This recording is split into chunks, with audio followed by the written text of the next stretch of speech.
you should be here.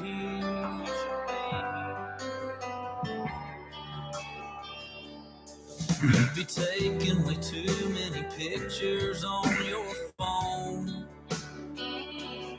showing them off to everybody. Yes, sir. I'm going to send out some, some of that.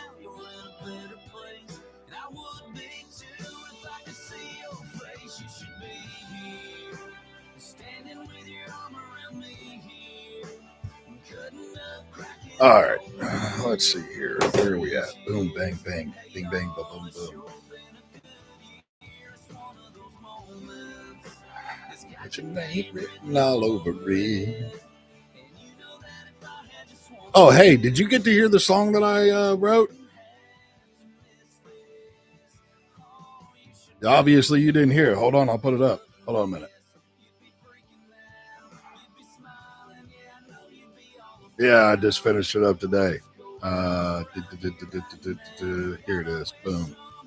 So we got to pause this and put this one up. Use that.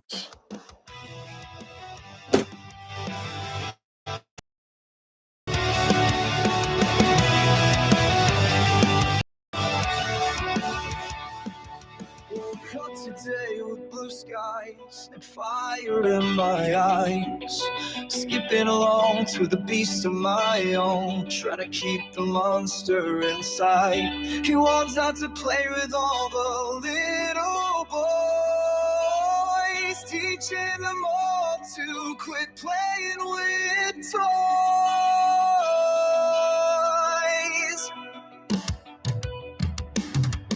I once had a queen to call my own, but that monster came out and tore it away. Out of my grasp, he is so strong, I watched it all just float and not stay. Everyone says, release the beast, until they meet this incredible freak. One of these days I'm going to release this demon, showing him that I'll beat the heathen.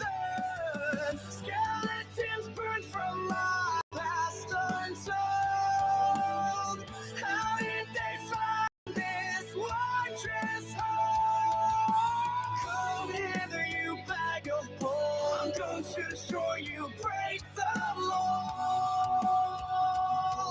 But damn it, wait, I cannot believe these objects on make-believe.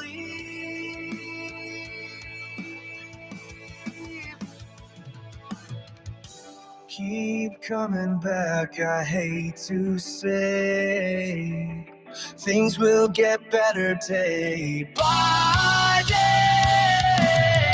I can't wait to say I may just made it. Hippie hooray.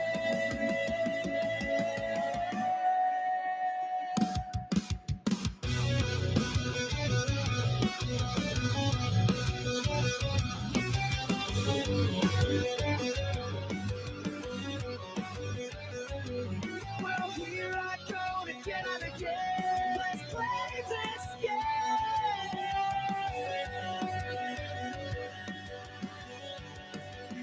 Hell, this one I just might win. Welcome in, everybody. Moving along or to the next. My head's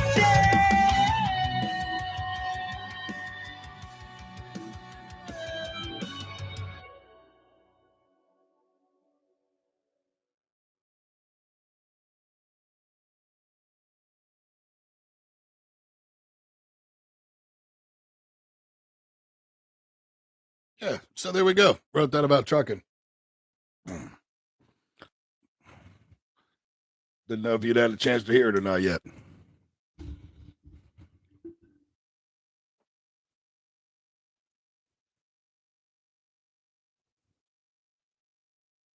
So what do you want to talk about tonight, bro?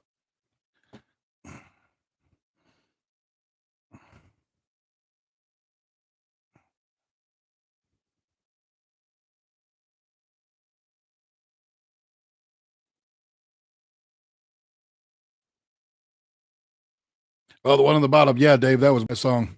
I just finished writing it today.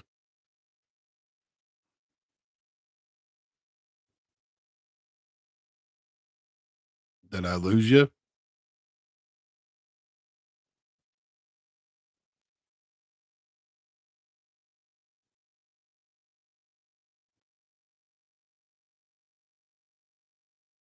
Hello? Hello? Hello?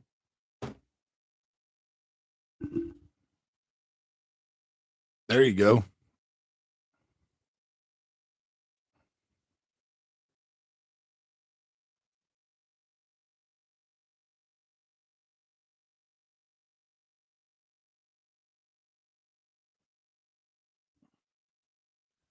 You keep going in and out, bro. You still there? Hello, hello? Are you still there? Is anybody still there? There you go.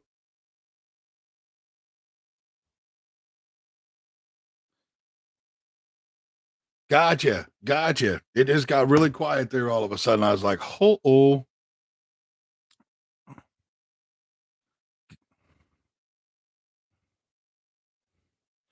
I don't know if my big butt can fit up in the dash, dog. Like I was one of those bobblehead kids growing up and stuff, but I was like under 4 foot at that time.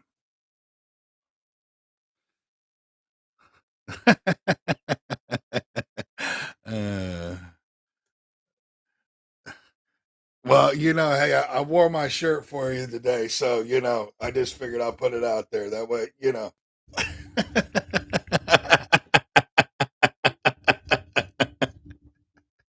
Oh yeah. What's up, Pablo? What are you doing, brother? You out running, are you? Yeah, you guys are finally going to pick up some of that slack that you guys have been putting over the last couple of weeks that I've been having to drag around. You're going to finally catch up now. I'm home for the holidays.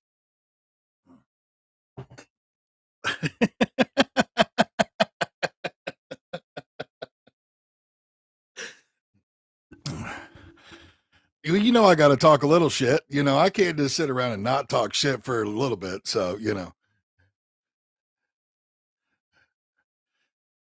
pretty much. If I ain't giving you a hard time, you got a bad way. You ain't much. Yeah, I've lost.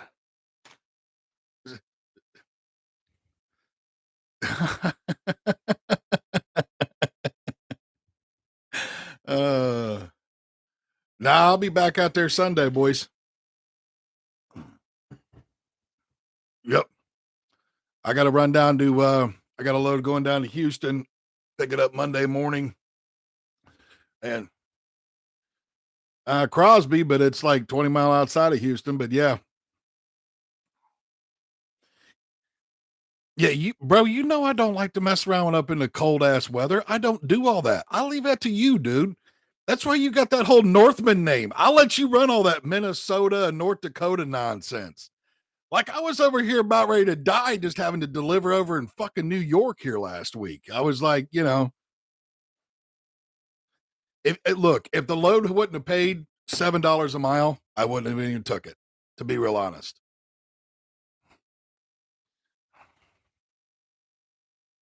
That's it, dude. If the load would, because it was what, $159 a ton to pick up a load in Coldwater, Michigan. And I went to, yeah, Binghamton, New York. So,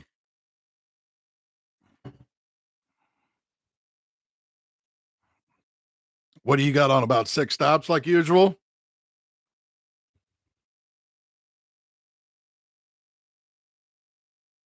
Yeah, see, I can't do that. I'm 46 years old. When the thermometer says 45, I'm in the wrong area. I got to go farther south.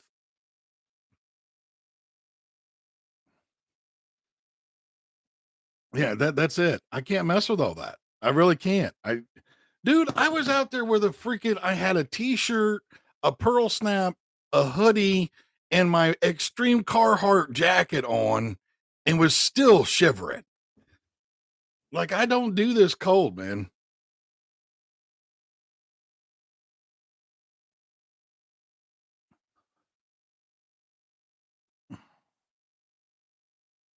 Yeah, see, I can't do it. Yeah, exactly. I'm with you, Pablo. He can have all that he wants. I don't want none of it. None of it. You know? Yeah. Here, we'll give him a round of applause for it.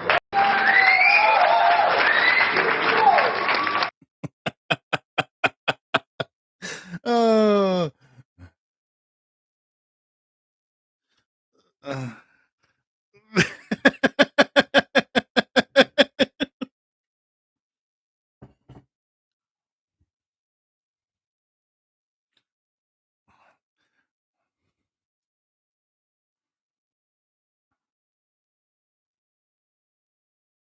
Yeah, well, yeah, I can't mess with it. I can't. I can't mess with it. I don't. I'll drive in the snow. I won't drive in ice. I'll drive in the snow, but it better be on my way to somewhere warm. That's all I gotta say. Because if not, I'm gonna be a crybaby about it the whole time. Like I wish my buddy Sam was on here because he will tell you straight up. He will call me and I will be crying like this little freaking kid throwing a temper tantrum the entire time because I can't use my cruise control. I've got idiots driving all around me that are going in the ditch and into the freaking median and running into each other and all this other nonsense. And some other knucklehead that's got his bumper off of my bumper by about 5 feet, and we're in 3 inches of snow. No, I can't. I can't mess with it. I really can't. So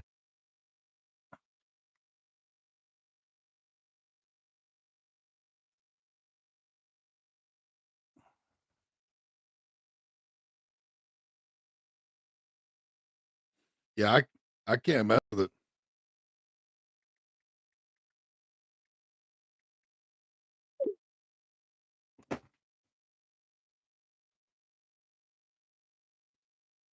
Oh, I get that. I get that. I mean, I can drive in it. I just don't like to drive in it. It's kind of one of those things. I'm 46 years old. There's a lot of things I can still do, but I don't like to do them. You know, it doesn't mean I under. Oh, what by a few years there, boys? I mean, come on. Few years. A few years, that's 3 or more. Like I said, a few years, Oh, 3 or more, I get that, I'm telling you, I can't mess with it. I just can't. Can't do it. Cannot do it.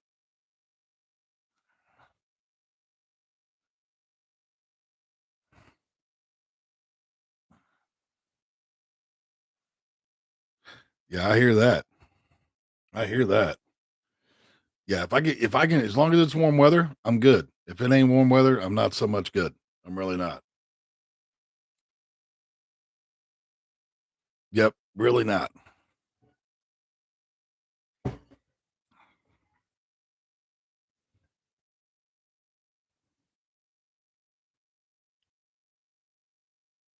Right.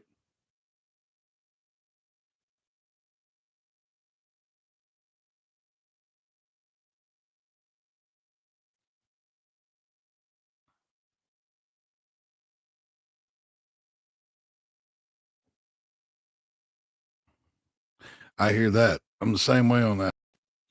Well, it's good to see that Miss Lily joined us. And Miss Laura's in here. Laura's in here. So yes, yeah, yeah. And the funny part about it is, as soon as she jumped in, there was a certain other person that jumped right back out. Hmm. Yeah, yeah. Actually, there was two of them. So oopsie.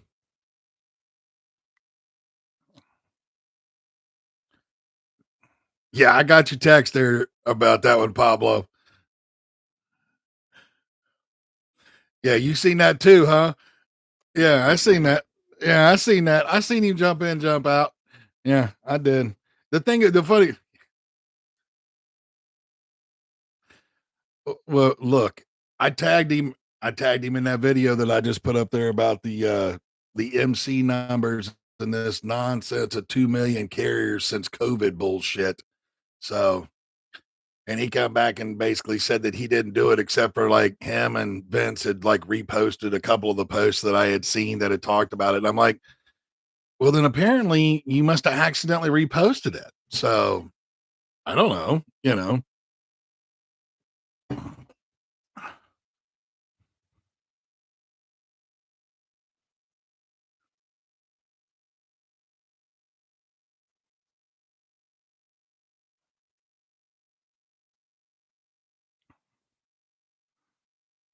Well, it's like a certain other person, you know, it's like a certain other person that was involved of back then that was pulling, you know, they're now pulling 20 grand a month on their off their social media, you know, and use feeding off the emotions of the other drivers that are out here. So, you know, that's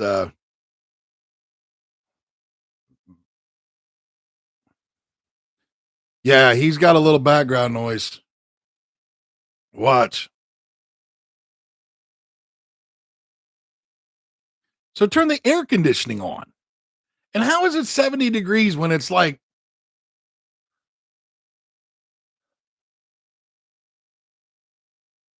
oh, yeah, yeah, yeah, yeah, yeah.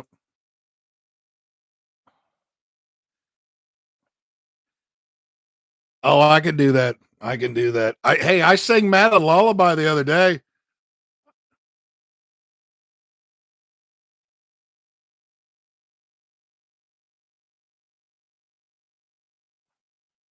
Oh,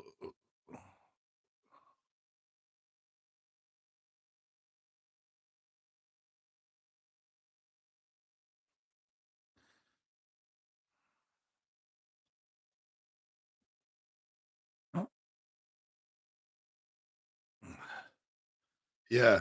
Yeah, yeah, yeah, yeah, yeah. Yeah, yeah, yeah, yeah, yeah. Oh, dude, there was not okay, let's just put it out there. There was nothing that was correct about the way that was done. So,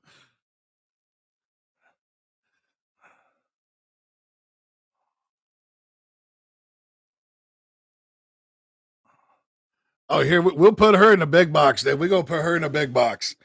There we go. We put her in the big box.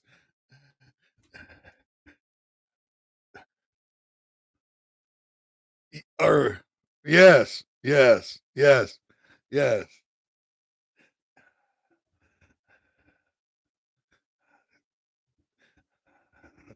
Yeah. And we're not supposed to do it on a Friday night either. So, you know, but it was supposed to be a Saturday.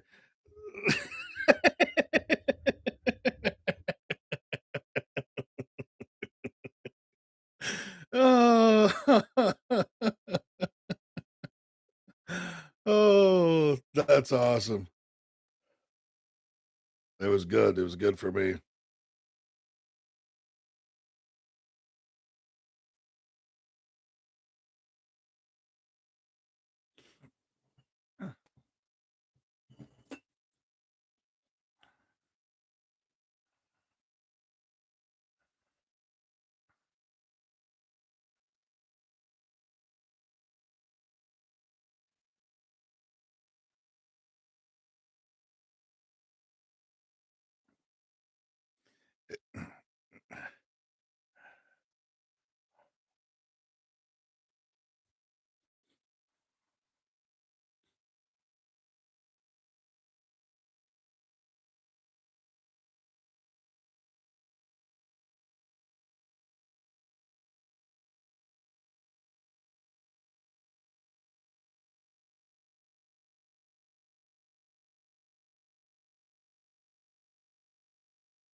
What?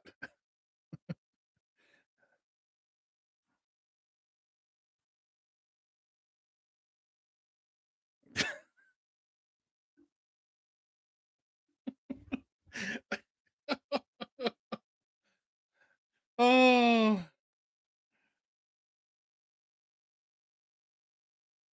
oh Lord. Oh Lord.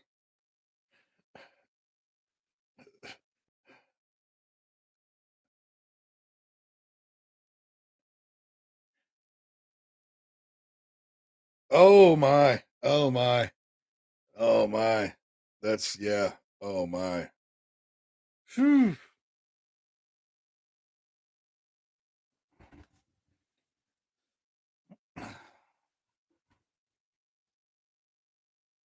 Yeah.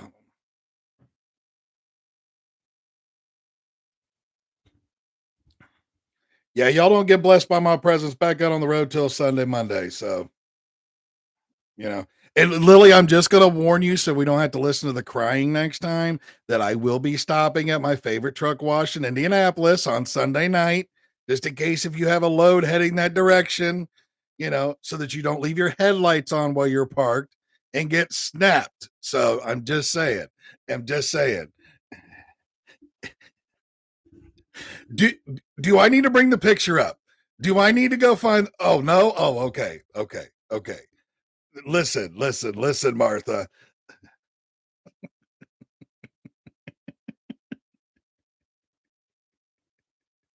You say so, but I have a picture that proves differently.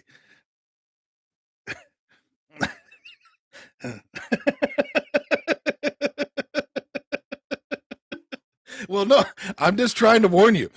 I'm just trying to warn you. I'm just trying to warn you that I'm going to be over there at the, Truckomat there Sunday night sometime. So, yeah, just in case, that way you can reach up there, make sure your lights ain't on.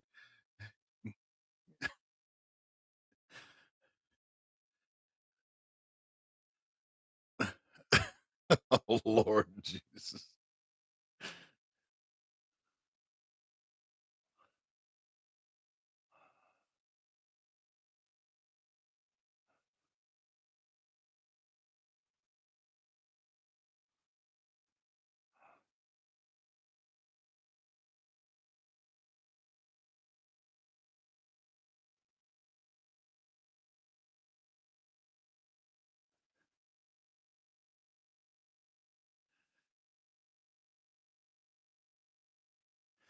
Were you going downhill?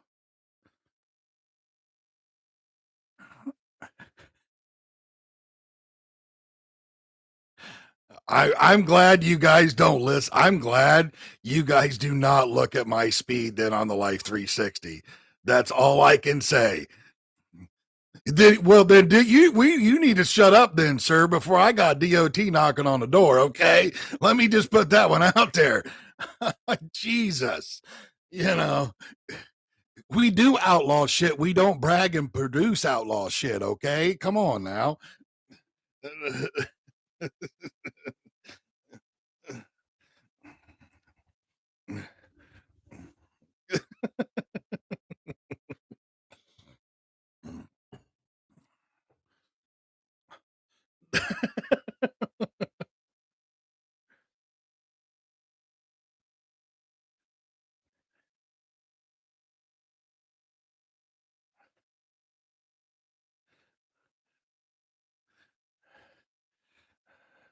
Yeah, yeah, yeah, yeah, yeah, yeah.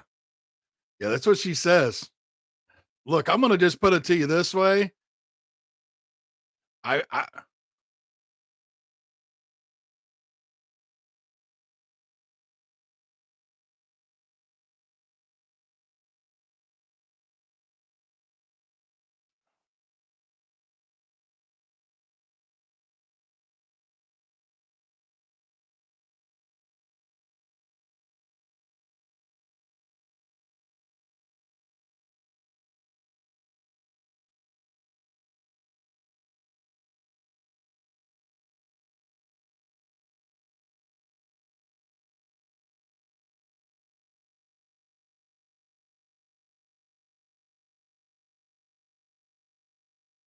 Mhm. I wish they'd all get on board with that whole red, green light thing, just to be real honest.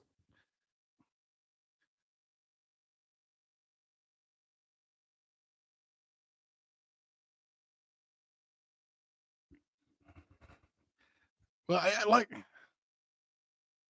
yeah.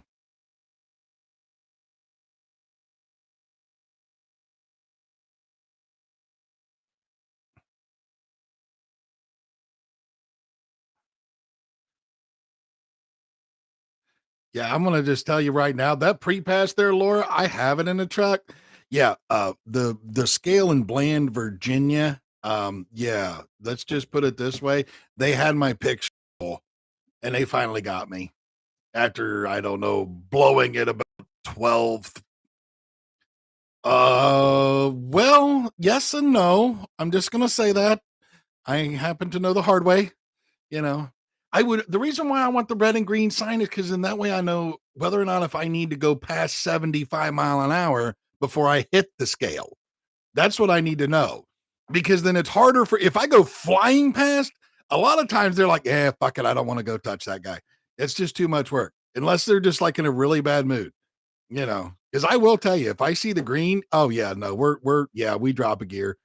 Yeah, we're going.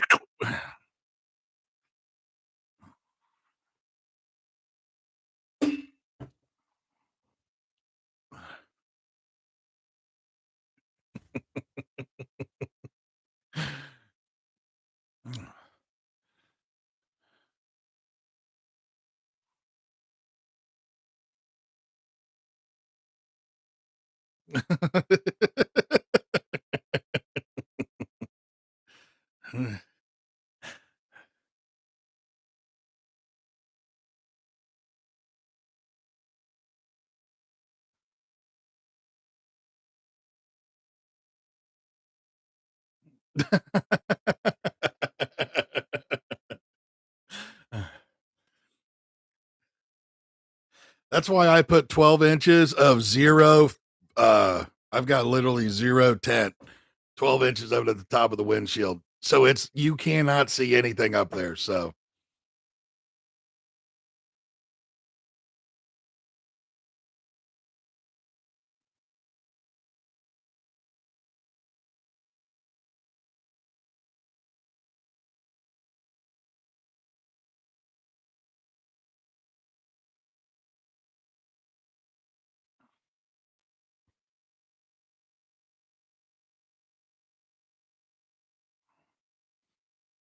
dude, now Michigan, those guys are ridiculous. I literally had one pull me over for a left lane violation because we go through all of a sudden this cop, he lights up this other truck and they're still, you know, in the right lane and stuff. And I'm over in the middle lane. So the guy that's behind him, he's trying to get over. He puts a signal on. I'd be nice. I get in the left lane, move him over. You know, we all move over. We get around this guy. They, you know, we get past him and stuff, and then we get on up the road. And the next thing I know, I look in my mirror after I'm moving back over into the middle lane, and I'm getting lit up. And I'm like, what the hell am I? What did he light me up for? You know, like we were all like you. If you would have been behind, if you were behind me the whole time, which he said he was, you watched this whole fucking thing go down. I was like, you know what? Fuck it. Next time I see you fuckers up there, I'm not moving out of the right lane. I'm going to give you a haircut. Well, wouldn't if you do that? I was like, you know what? If you're going to pull me over, I might as well have done doing something wrong. Because for me to move over to let another truck move over, and as soon as they got over off onto the E lane and everybody we got past, we all moved back over into the lanes we were supposed to be in, yada, yada, yada. Everything was fine. And then you're going to light me up for doing something like that. Like, mm,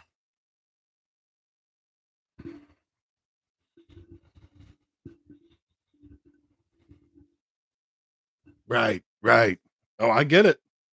I get it. You would think so, but you know, this is that nonsense where that it's left up to interpretation. You know, it's left up to interpretation. You know, the guy said, "Well, you know, it says the left lane violation, or no trucks in the left lane," and he goes, "You know, it's statewide." And I was like, "Yeah, I get it," but I also was in the middle lane, seen this situation that happened. Like nobody, your homeboy over here hadn't hit his lights. As soon as he did, We all kind of moved over to get around. As soon as we all got past, everybody moved right back over. Dude moved out of the middle lane into the right lane. I moved back over into the middle lane. We waved at each other. I went on down the road. You know, well, just you should have stopped. I should have what? Well, you should have slowed down. Why? Well, because then you could have got behind him. So then I impede the flow of traffic to get behind him and slow a whole bunch of traffic down to let him over. Isn't impeding a flow of traffic wrong too? Well, yeah, you're not supposed to impede the flow of traffic either. And I'm like, okay, so I can't be in the left lane. I'm not supposed to impede the flow of traffic. And I'm also not supposed to give your buddy a fucking haircut. What am I supposed to do with this 75-foot, 80,000-pound missile that I got? Shove it up your ass? Yeah, that got me. I went to well, see, the problem of it is that got me a level 2 when I said that one. So I just crawled back in the back, handed him my fucking book at that point and said, do what you got to do, dog. Before we increase this up another fucking level and I wind up having to go see a proctologist for this nonsense, you know.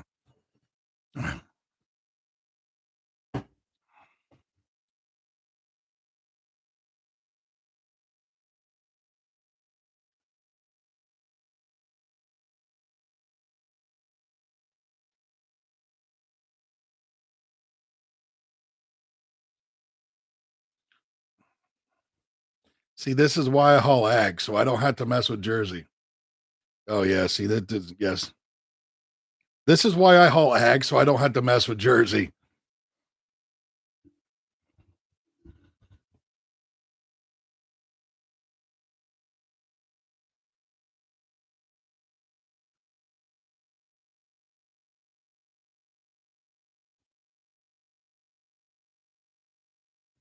Right.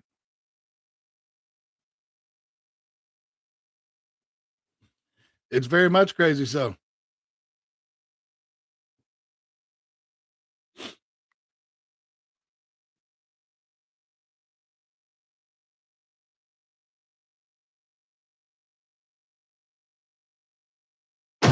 Introduce. No, you don't come in here like that. This is my store.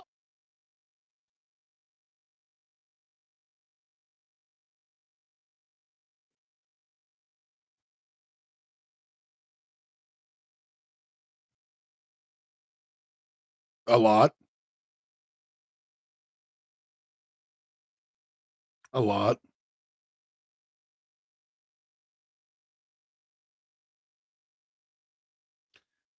Look, I'm just gonna put it there's only a few of us that actually need to be in the left lane. There's a lot of them that like to try to play a left lane gang, and they have no business being in the left lane. Yeah, exactly. That guy that I'm when I'm left laning it at like 80, 85 because I'm trying to make up time to make it to where I get to Binghamton before 7 a.m. in the morning, and he decides, oh well, I'm passing this other truck that's doing 60 and I'm doing 62, so yeah, I don't see him flying up in the left lane, fuck it. Watch this. Yeah, because it's taken me forever to catch, to get slowed down on this dude because he moves over when I've got like half a truck length between the two of us, and it's like, you know.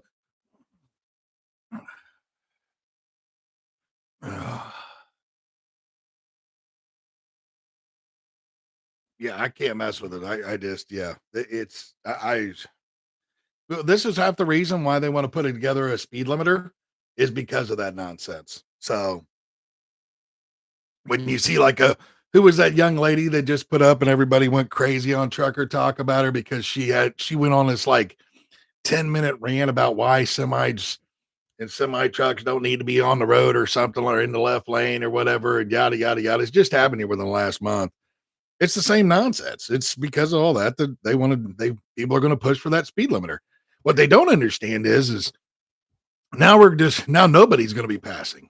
You're gonna have 2 lanes of gridlock because you got too many idiots out there that can't pay attention that, well, I'm not getting anywhere. I'm 65. This guy's 65 and a half. So yeah, I'm light. He's empty and I'll catch him halfway up the hill and then he's going to catch me halfway down the hill. And then we're going to do this until we, from the time we leave Virginia until we get to like South Carolina coming down 95, and that's basically how that goes.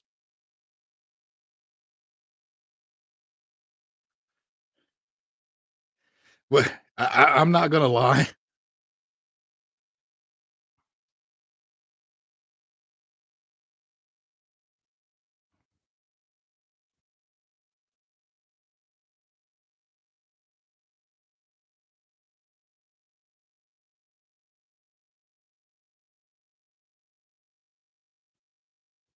Well, that's all anything the government wants to do is they want to, it's all, do as we say and not as we do. So, that's what that main thing is, really.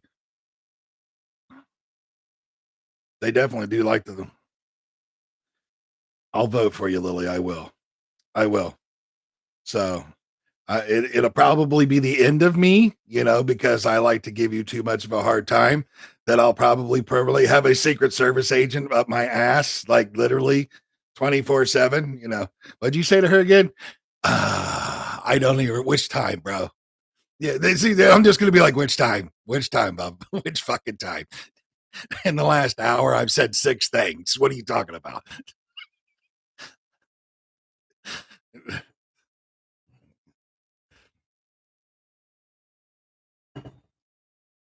Yeah, yeah, yeah. Either that or her name's really not Martha, okay, Mr. Cobb? Why do you keep calling her Martha? Because fucking Martha Stewart's looking ass over there ain't got a life together in 42 years. That's why.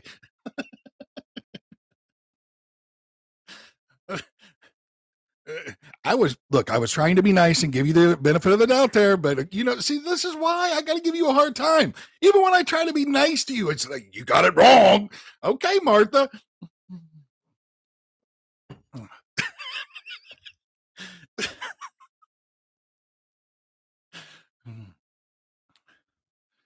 Look, I'm just going to throw this out here. I'm just going to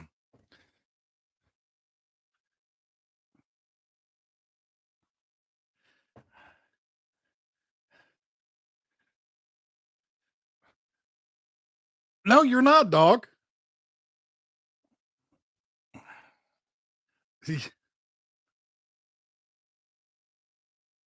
Oh Lord. Hey, I gotta make a confession here about this one. When Audrey and I were talking here the first time here, we started talking about, maybe her coming over or whatever, and she was like, "Oh, so are you the young one that wears the Peterbilt hat in the podcast?" And I went,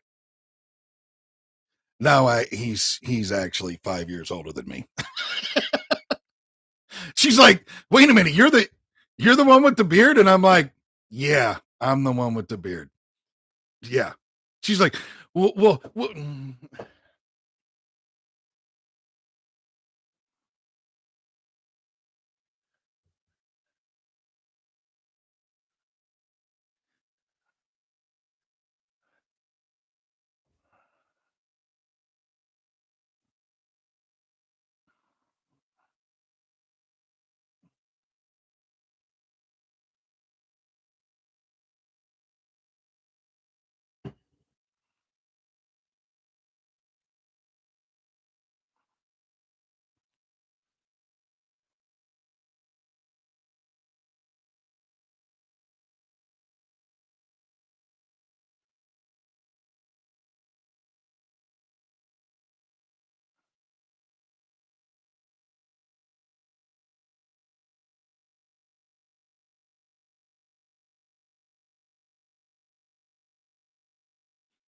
actually, I can do that real quick. Oh, yes, I am. Oh, yes. Oh, no. Let's just go through and look here. Where are we at here? Hold on a minute here. Yeah. Yeah. Yeah. Yeah. So I'm just going to say this because, it is what it is. It's only going to hurt for a minute. Okay. Just relax, you know, just relax. Oh, I don't know if I'm willing to do that to him with put it on text, but I might.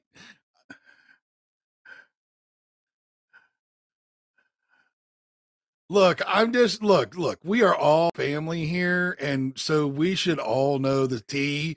So I'm just gonna throw this out there. I've got it here.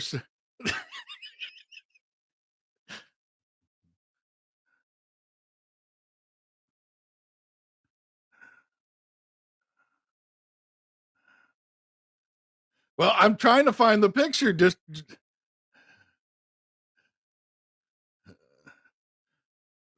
I mean that's valid. That's valid. It's valid. As soon as I find the picture here that he sent, I'm trying to find it. I don't remember where the fuck it is. I gotta find it. Just give me a minute. Now I might have. I don't know. I don't know. Just hold on. Just hold on. Oh, yeah. Actually, if I need to, I will. I will break it out like that. I know it's here somewhere. Oh, I already know Sheila would send it to me. Hell, if I have to, I'll cash app her some money to get this shit. I mean, this is straight up, you know. Yeah, it is. It is.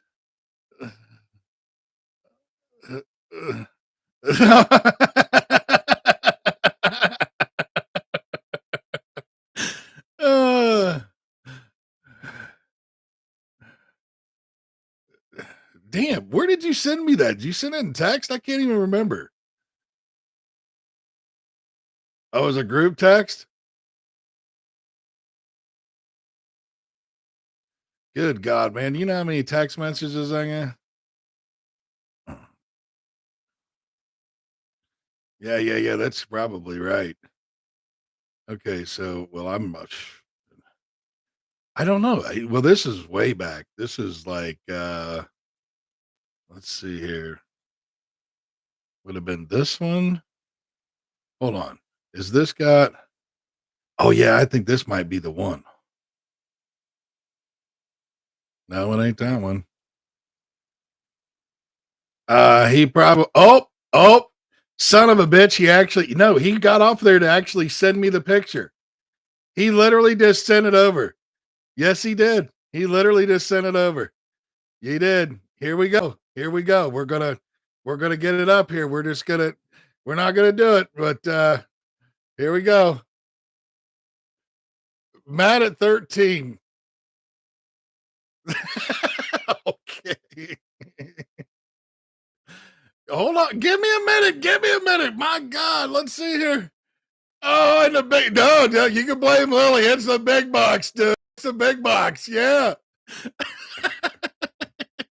No, man. Lily said, look, Lily, if she's going to be the future president, I'm trying to not go to fucking Leavenworth for the rest of my life. Okay. Just so you know, like, I already know I'm going to have the Secret Service up my ass 110% of the time. I just don't need to go to Leavenworth. Okay.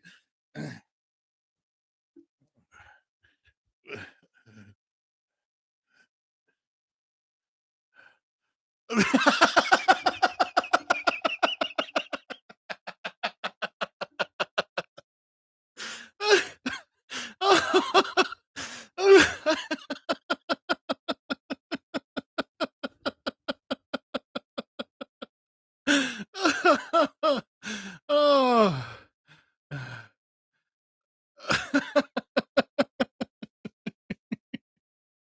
Oh.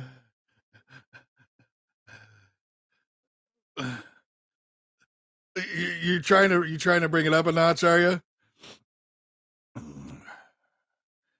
You got to recover from that.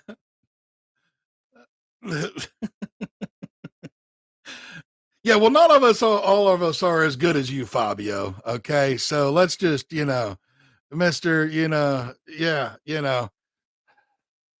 Uh, hold on a second. Hold on a second. Yeah.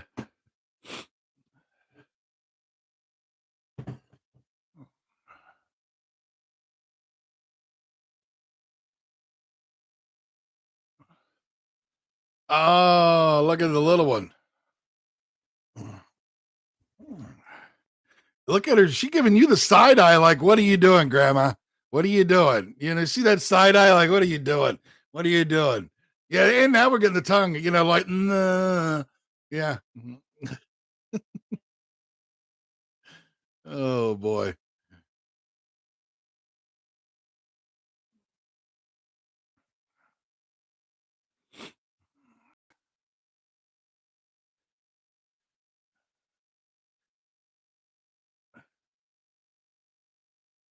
I'm gonna have to say that's probably a little smaller than your thumb there, bud.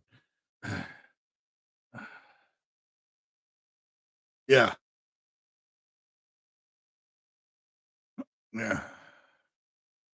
Yeah, that's why I say Willie got them teeny tiny hands. So yeah, it's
oh Lord. Oh Lord, here we go. Here we go.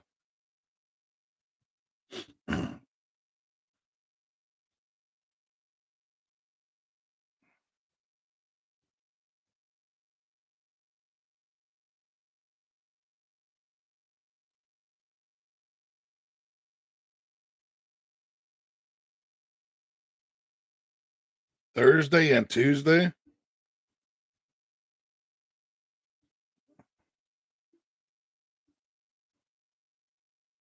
I don't even know.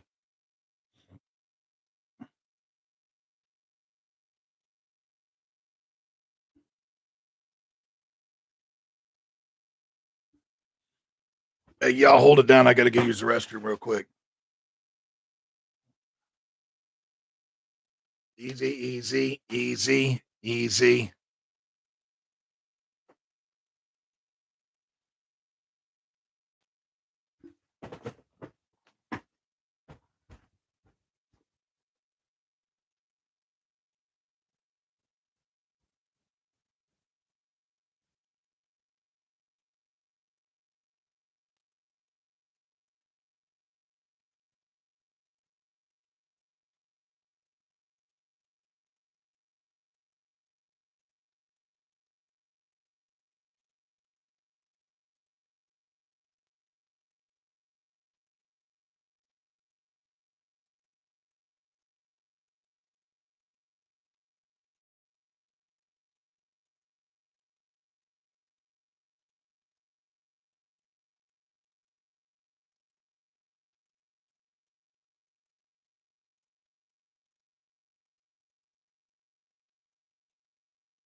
Yeah, I've never been a big fan of Chicago.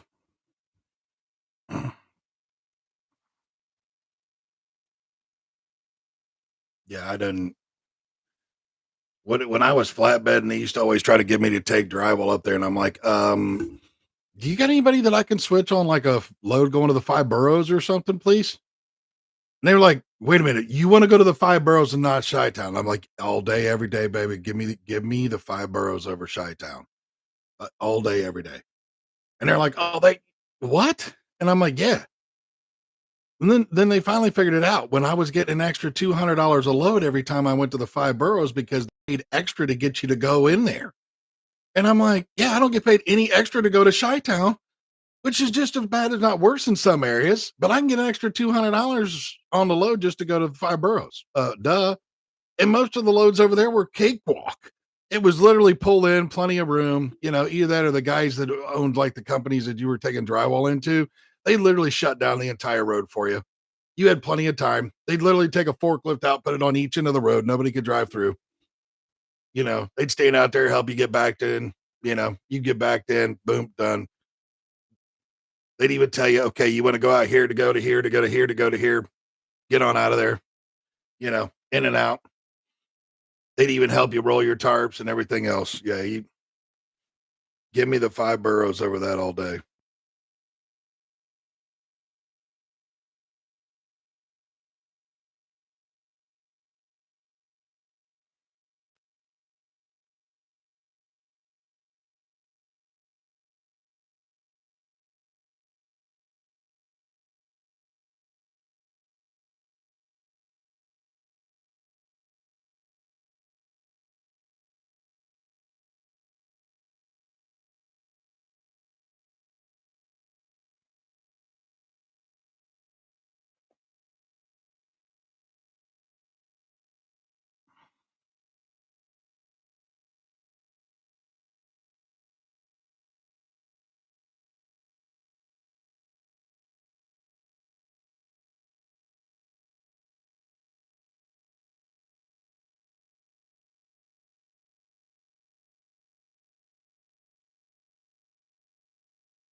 All right, go help her figure out her life. We'll be on here for a while, I'm sure. Or if not, and you come back and we're not here, then it's whatever. I'm just saying there's not going to be any hard feelings, future president. Okay. There's not going to be any hard feelings. All right, Madam President, there's not going to be any issues. Okay. Uh, and God, this girl's going to get me sent to fucking Leavenworth to another. Well, yes, yeah, it's the little one. We always know it's the little one. All right.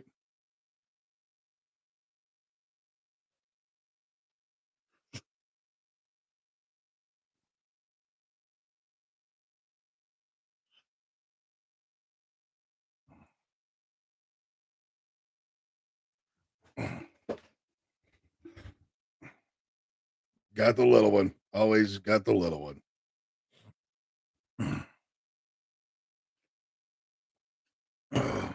So what do we want to talk about tonight, fellas? We got it, what do we want to what do we turn my mic up? I can't.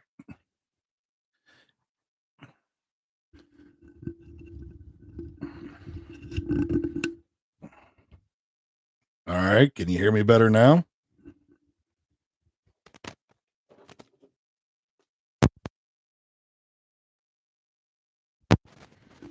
How's that?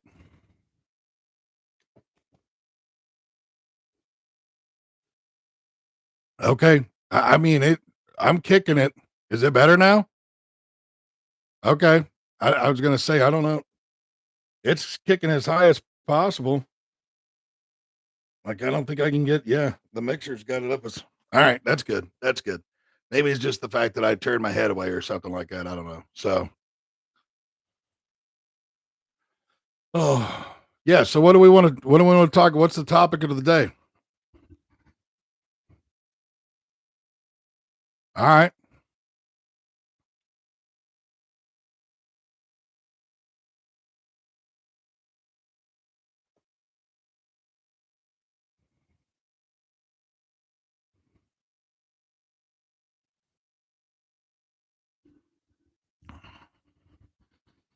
All right. So then I'm going to ask this one. Right. Right. Well, no. Right. So why don't we, I don't know. How about we just take 5 minutes and everybody talk about the professionals and what their definition of it is and what it is we're seeing out here on the road that's making it happen, or in lack thereof, maybe would be the better way to put it.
Well, I mean, I know I can, when we kind of covered it earlier there about what I consider professional or not professional. And that's one of those things about lung clogs.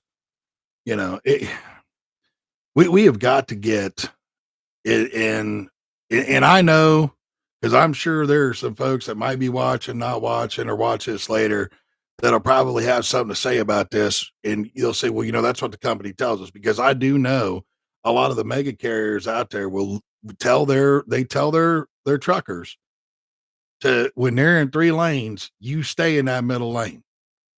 You don't get out of that middle lane unless you're getting off the interstate. Don't get out of that middle lane. And that right there, when you're in traffic, and that's what's considered our left lane, because to be in the left lane is a left lane violation. That, I mean, they're literally causing part of the problem. They're causing the backups in traffic. They're causing the dangerous moves because of cars going around them on the right, which I don't think they grasp that concept. Because I know I've heard them talk about the fact that they literally go through and they will tell them to stay in the middle lane so they don't have to worry about cars getting on and off the highway. It saves them fuel mileage. They don't have to worry about lane changing, so on and so forth. Uh, that I thought that's what those two shiny things were that hang on the side of our trucks. I think we call them mirrors. I think that's what they're called. And I think you're supposed to look at them about every 8 seconds, check your surroundings, and then also look at them to make a lane change. But I mean, what do I know? I don't know. I'm just, yeah,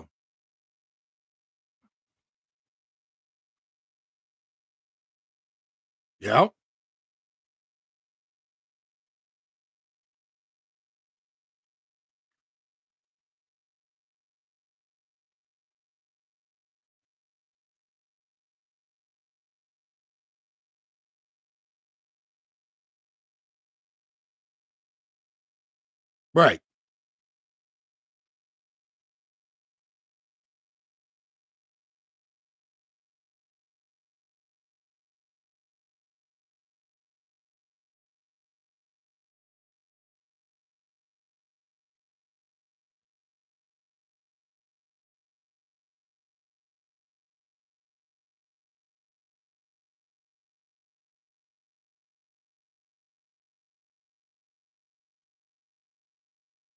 Oh yeah.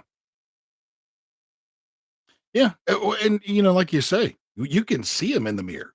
I mean, I know I can. When I look in my mirror, I can see, I mean, there are a few instances that sometimes you can't due to the glare on the windshield or whatever because of the sun.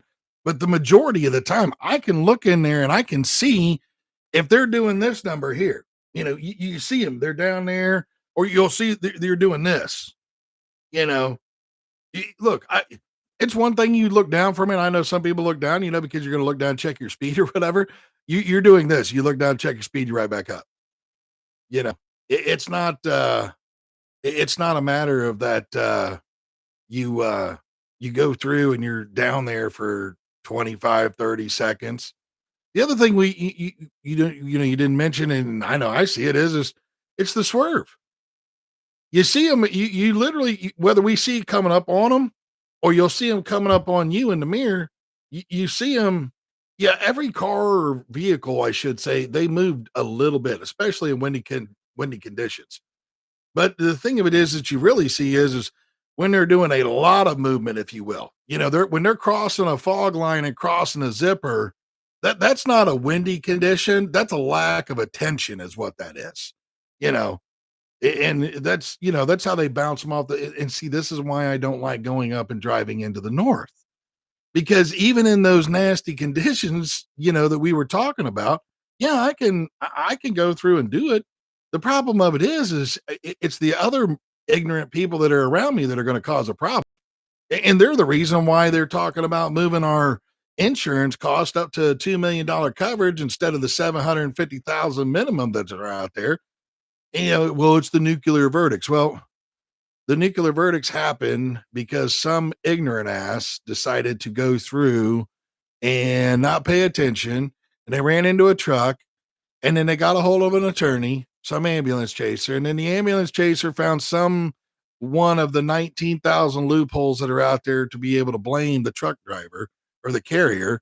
And then now here we are, you know.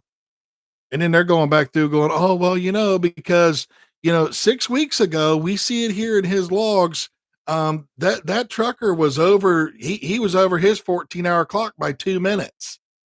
So if he wouldn't have been over his clock by 2 minutes 6 weeks ago, he probably wouldn't have been there, and then he'd have never gotten the accident. And since, since it's future and we can't change the past, nobody can prove us wrong. And then the juries go, yep, well, it's just the insurance company's paying out the money. It's not a big deal. Except for, yeah, you literally basically shut down that carrier. Because sometimes when those verdicts come out and the insurance has got to pay out, that's the last thing. That's the insurance after the premiums covered is done. They look at you and tell you, we can't insure you anymore. Have a nice day. You know.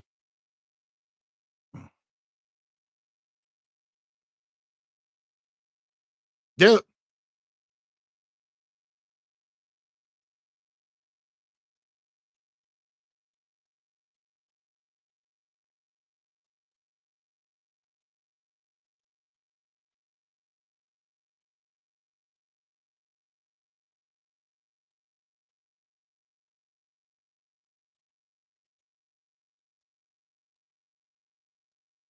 Right.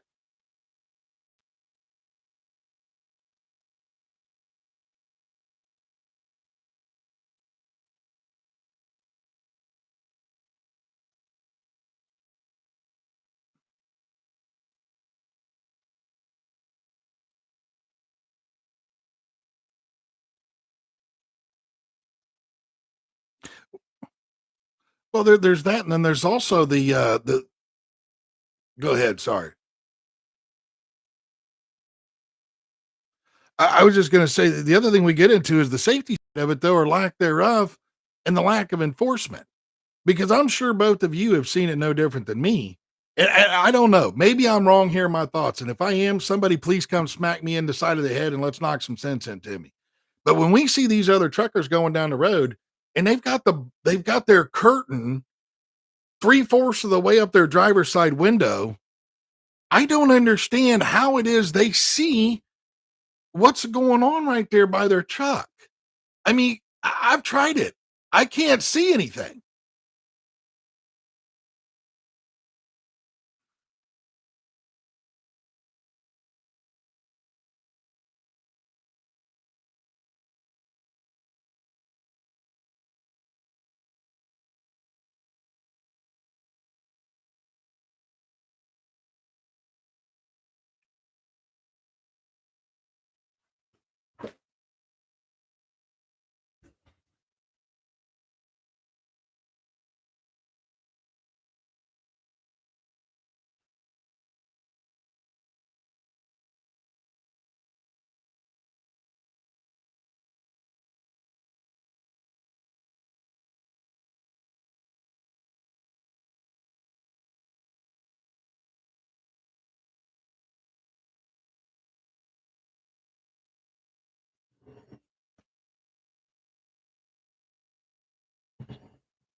Right. Right.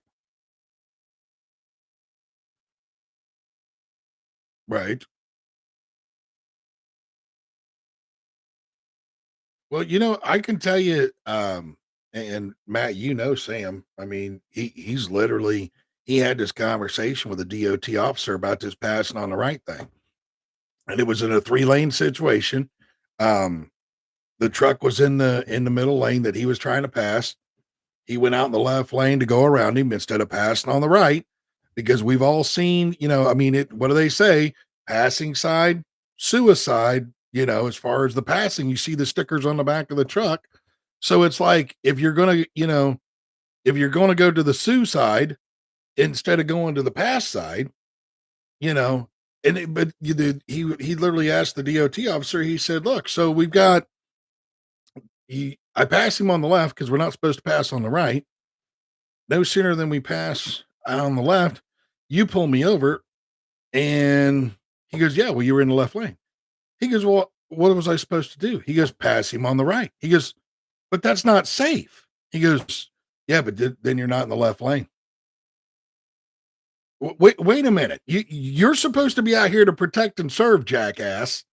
You know, I mean, but this is no different than, I used to, the company I worked for, we used to have to go sit in in these, what is it, yearly meetings or whatever for for the insurance company that covered us. And this guy, Tim, used to get up there and, you know, he argued back and forth left and right and tried to used to say all the time, "Oh, they don't have quotas. They don't have quotas. They don't have quotas." I'm like, "Bullshit, they don't have quotas." And then now here, what was it? Just a few months ago, it came out that yes, every one of the state police agencies have quotas. I mean, it's common sense. If they don't pull over a certain number of vehicles, rate is going down. And if the crime rate goes down, their budget decreases because the lack of funds that are given by the federal government to the state to help offset the cost of the police force. So if you go through and say, "Well, our traffic tickets dropped by 30% last year," they're going to say, "Well, why do you need to have that many officers on duty? Last year you dropped 30% in, you know, uh traffic incidents. You obviously your state's getting safer, so you don't need to have that." So of course they're going to pull everybody over. The problem of it is a lot of times they're not pulling the right ones over. I mean, how many times do you see that go on?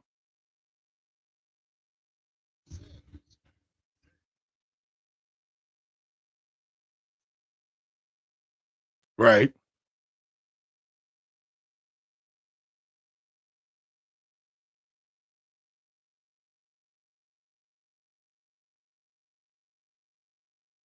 Right.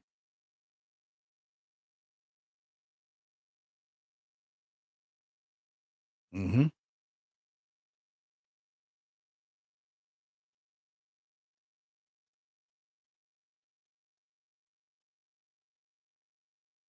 Yep. Yeah, I wish that we would have some consistency. I really do. I wish we could get some definite consistency inside the trucking industry, especially with the law enforcement side. I mean, the thing of it is this though. I mean, if they would have been doing this nonsense years ago, then we wouldn't have had half these problems. I mean, that's a proven fact. Because if they would have upheld a lot of the laws and in the inspections and stuff, because I can tell you right now, you, a lot of the migrants, not the immigrants, but the migrants, because of the companies that they work for and stuff, they don't take care of them or their equipment very well. You can put them out of service for not even having to be English, the English language proficiency. I mean, I don't know how many times that I've seen them roll up into a truck stop. And I mean, hell, Laura just sent a picture up in our group chat the other day that had tires on there baller than a bologna rind. You know, I mean, you mean to tell me that you couldn't pull that truck's been rolling? And the thing of it is this: that truck has been rolling like that for some time because it's on the drives you're at a two. It's 2 30 seconds. That's the minimum. You know, And to go past that to a bologna rind, who's checking what out there?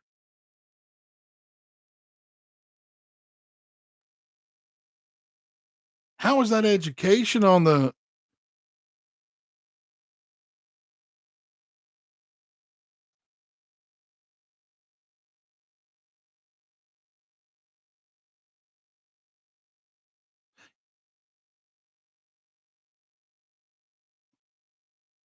you're going in and out, brother. But my question is though, is how is that an education thing though for against law enforcement? Law enforcement, how is it that law enforcement let them go for so long that those tires became as bold as a bologna rind? That's not education on a law enforcement side.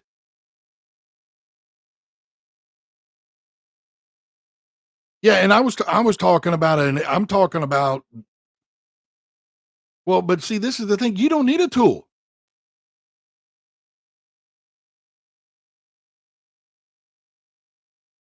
No. Every tire is manufactured with a wear gauge in it. Every tire has a wear gauge hump in the tread. I understand it. I've got one right above my head. If you open the door on my truck, you will see my tire gauge hanging right up there on my little net thing. But what I'm saying is if you don't have one, there is a on the in the tire tread in the depth somewhere in all that tread, you will see multiple little humps. And when that hump reaches the outside, that's 230 seconds.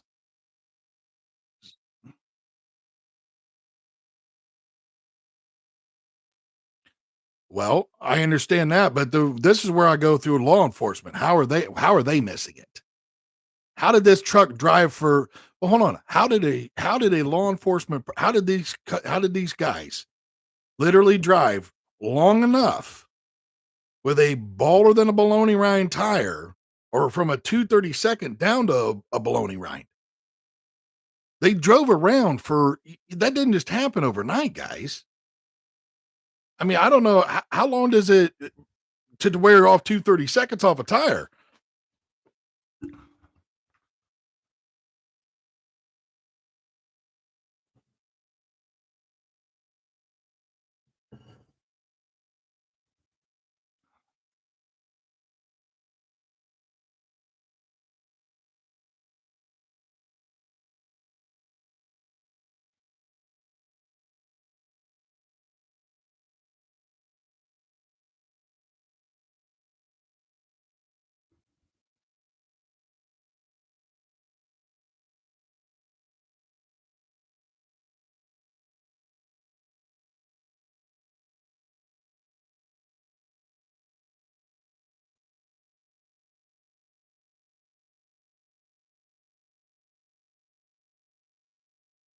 So then tell me again how it's the Federal Motor Carry Safety Administration.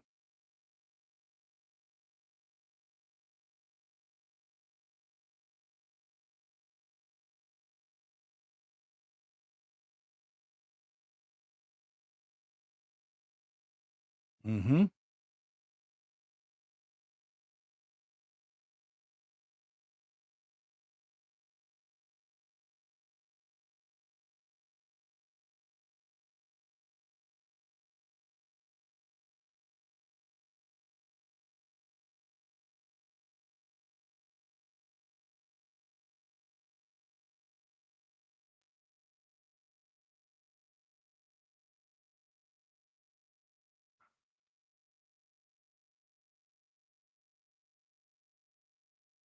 Well, my thing I will say is this, and this one here, I have an honest question, and I wish we had somebody, floating through here that was a DOT officer from Georgia. And the reason why I say Georgia is I don't know if you guys have seen it, but they've got their old three-headed monster out there, and they are trying to find you for the seatbelt. Well, if that thing can literally go through and look inside the vehicle and tell whether or not if you're wearing a seatbelt or not, how is it that they're not using that same technology with all the cameras that I see at the truck at the way stations? How are they not using that same technology to take pictures of the tires? We know they got thermal cameras that are checking your heats and stuff, your heat signatures, because if they see, one axle a little hotter than the other, you most likely either got a wheel bearing going out or something along those lines, and they'll pull you in for that one. And they'll say, this is what we've seen, we need to do an inspection here. Well, if they can do it on the thermal camera, they got the three-headed monster to find out whether or not if you're on your phone or or not wearing a seatbelt. How are they not making that same technology available to make sure that we have drivers out here that are not running around with tires balder than a bologna's brine? Because this ain't just about winter driving. If you're on wet roads, you ain't going anywhere either way. Slide right out. I mean, you'll jackknife right in the middle of 70-degree weather with it raining. So here we go with the Federal Motor Carrier Safety Administration. Where's the leadership there? Where's the professionalism there? Because I don't see the professionalism there.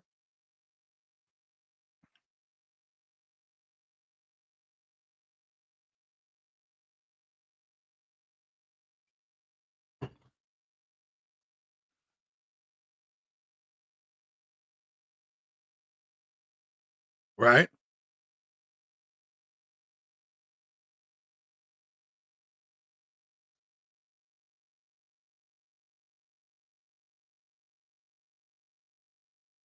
Yeah, they actually, yeah. Yeah, they got them there too. Yeah.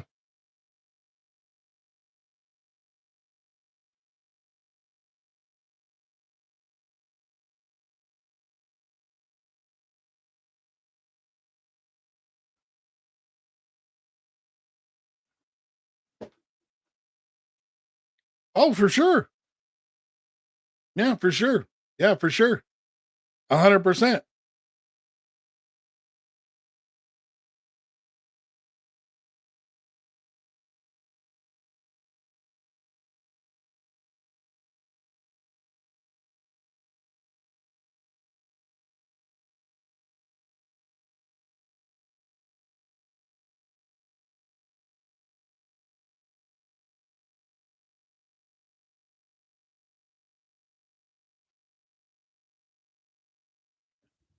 What's up, Cisco?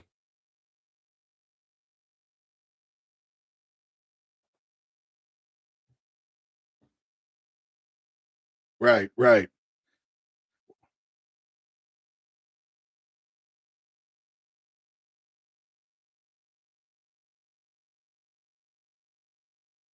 Well, I get that.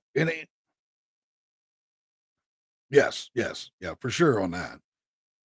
I mean, I don't disagree on the fact that we ought to go through and do I mean, that we need to, well, I will put it this way. I am showing Brianna that, that you need to look at this on your tires. You need to be able to look this, check your oil. Bobby's been doing the same thing, for Brianna, who's, just got her license here within the last year, to drive a car, hit the 16, 17 mark, Um, but I believe that you really need to start, years ago, I know here in Ohio, years ago, we used to have you used to have that environmental test where you'd have to go get the smog test of your exhaust and find out whether or not if it was running right or not. And at the time I used to say, well, this is a bunch of crock or this or that or whatever. And now I look at it, why are we not doing that? Excuse me. Why are we not producing the same uh inspections and stuff like that on the cars as we do on all the trucks? Because I mean, and it's the same way. Why are we just now getting in here? Why are we just now getting in um into the texting? Because it's always been on the truck. Using your phone, putting the phone to your ear. If you didn't have a hands-free device, it's $2,500 for the driver, $10,000 for the carrier, yada yada yada yada. And just now, within the last year or two, you're starting to see states go through and say, okay, well, we need to start doing a little something against the cars that are doing this, and it's like, well, wait a minute. The the information came out years ago that texting and driving or messing on your phone and driving was just as dangerous, if not more dangerous than an OVI. So if that's the case, Why have we not attached the same stigma to distracted driving by a phone as we have with the OVI? Because I know here in the state of Ohio, because my cousin literally went through this, no drugs, no alcohol, but because the officer decided that he was driving while impaired, he gave him an OVI, even though he had no drugs or alcohol in his system. And he met when he had to go take the class, the OVI class, where they stick you in a hotel for like 2 or 3 days or whatever it is. Um, he met a couple of other young ladies in there that got pulled over and got charged on an OVI because they were crying. Went to the hospital, no drugs, no alcohol in their blood. So obviously they hadn't been doing anything. They did a blood draw. No extracurriculars in the blood to cause any kind of impairment. But because they were crying, the officer wrote them on an operating a vehicle under impairment. So if it's so dangerous to be operating a vehicle under impairment, and it's a proven more dangerous fact to be driving while distracted with the phone or whatever, why are we not putting the same stigma? You know? I mean, that's one of those things that I would like to see an answer for.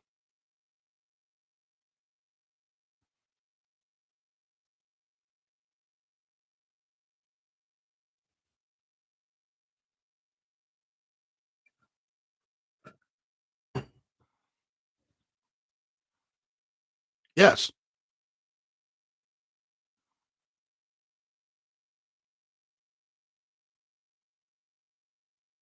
Well, how do you fix it? You basically you put the same stigma out there. I mean, you had MAD back in the 80s or 90s that pushed, which was Mothers Against Drunk Driving. They're the reason why the blood alcohol content limit got changed from point 0.1 to 0.08 was because of their heavy push against, driving under the influence.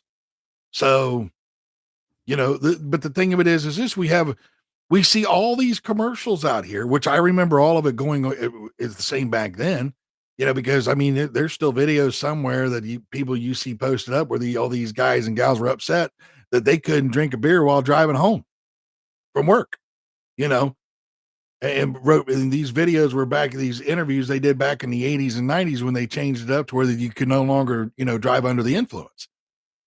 Well, I see these same type billboards. I see these same type advertisements on TV. I see them in the reels that I watch through the different social media platforms. It's all out there. So what is it what I want to know is where is this money going or not going into the government and why they're not pushing for this? Because if it's such a danger, why are they not pushing this on cars? Why is this stigma not there? If it's about safety. But that right there that backs up the lack of professionalism to just kind of digress back into professionalism. It's a lack of professionalism on the count of the law enforcement officers, you know, because I can tell you here in the state of Ohio, I watched a lady just the other day. The state of Ohio finally changed it around to where it was a primary offense to be on your phone while driving. 3 lanes. I'm in the right lane. I see her in the middle lane. She's on her phone. Cops in the left lane. We're all going the same speed. She was on her phone for 2 miles, 2.5 miles. Cop never pulled her over.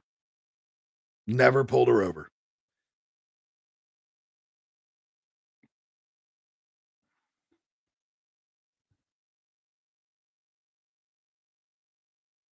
Well, I'm not saying that what they're doing there is right either.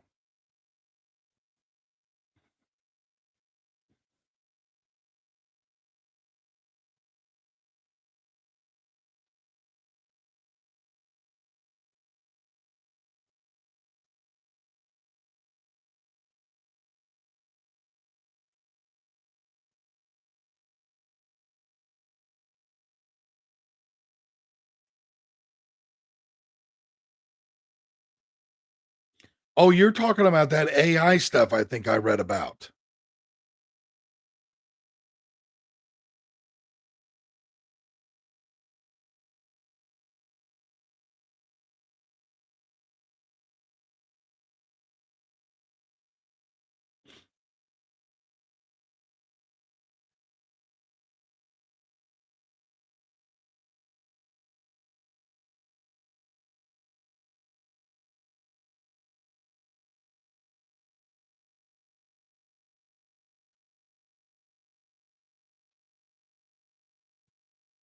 Oh, no, it is.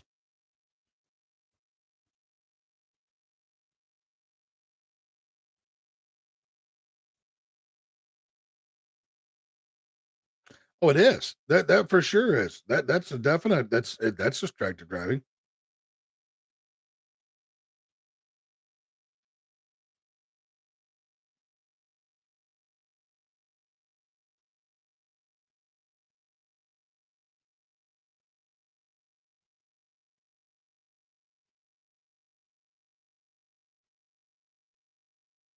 Yeah,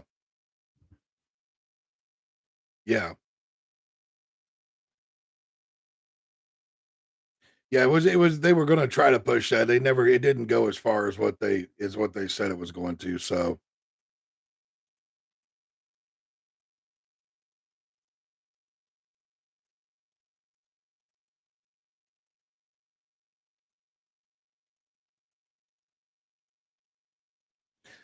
well, I refer to them as revenue generators. Yep.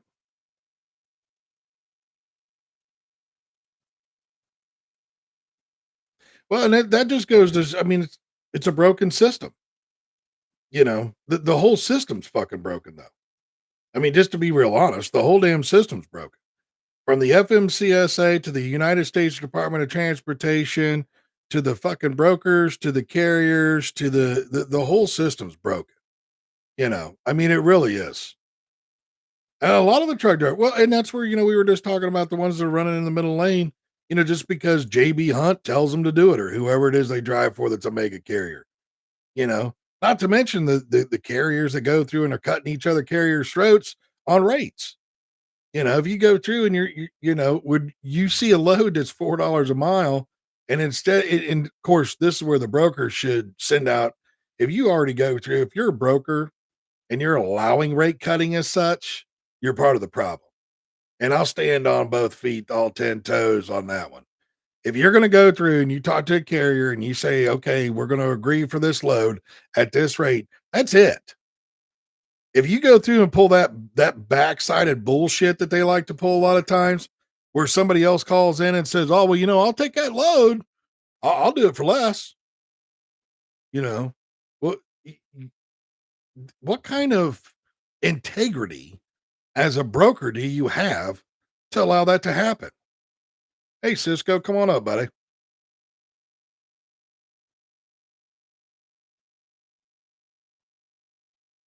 Right, right, right, right.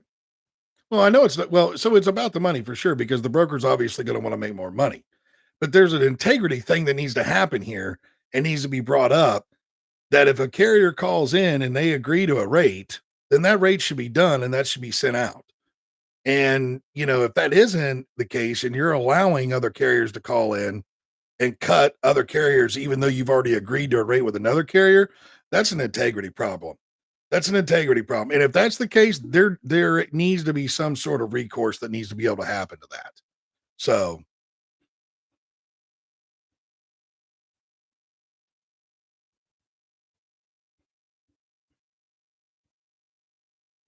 well, and I understand that too. The thing of it is, you probably shouldn't. I mean, if anybody out there has experienced any of that bullshit, you probably ought to make yourself a list, which I've got one. If you're a carrier, if anybody's a carrier, I'm sure that we've all got them. We've all got those brokers, traders, shippers that we just don't do business with anymore because of the lack of integrity or whatever they've done to us. So, what's up, Cisco? How you been, buddy? I heard you earlier over there on Dave's live this morning. I'm doing all right, brother. I actually had to stop listening to it because it got to be a little too much for me. I was just like, this is just asinine. So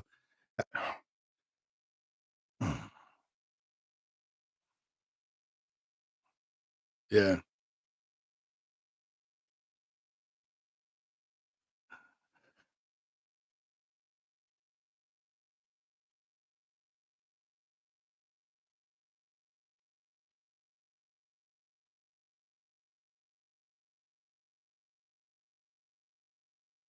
Mhm.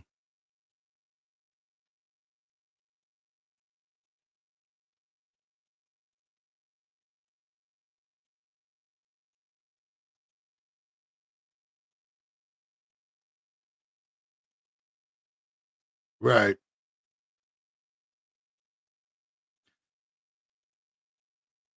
Well, I know you're well, so well, I don't think he really can. Right. Well, but so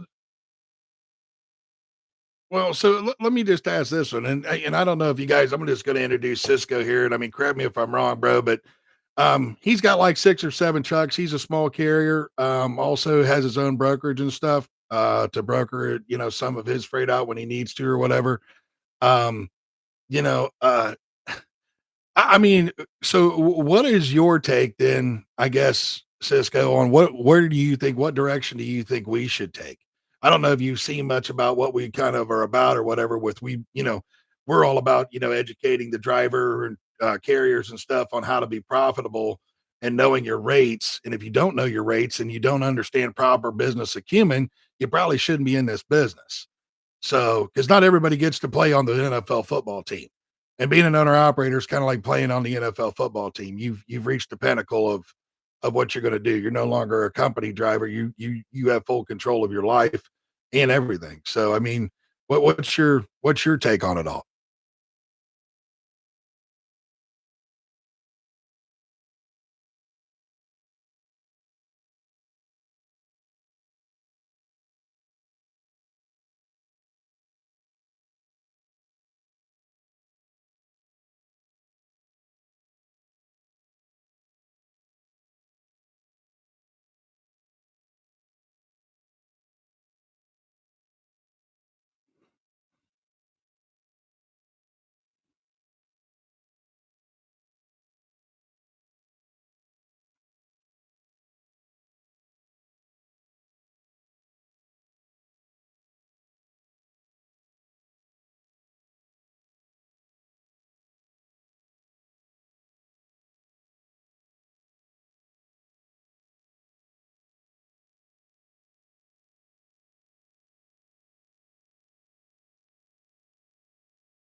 Right, right,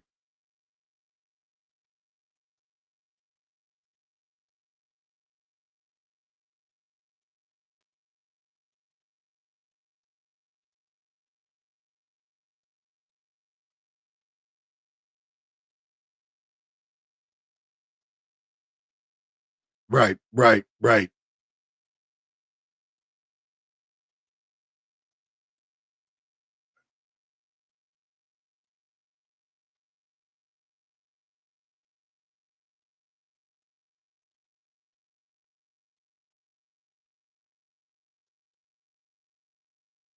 Yes, sir. Yeah,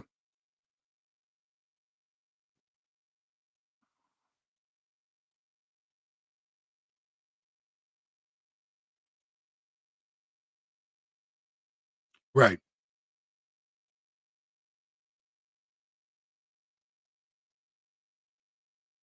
right.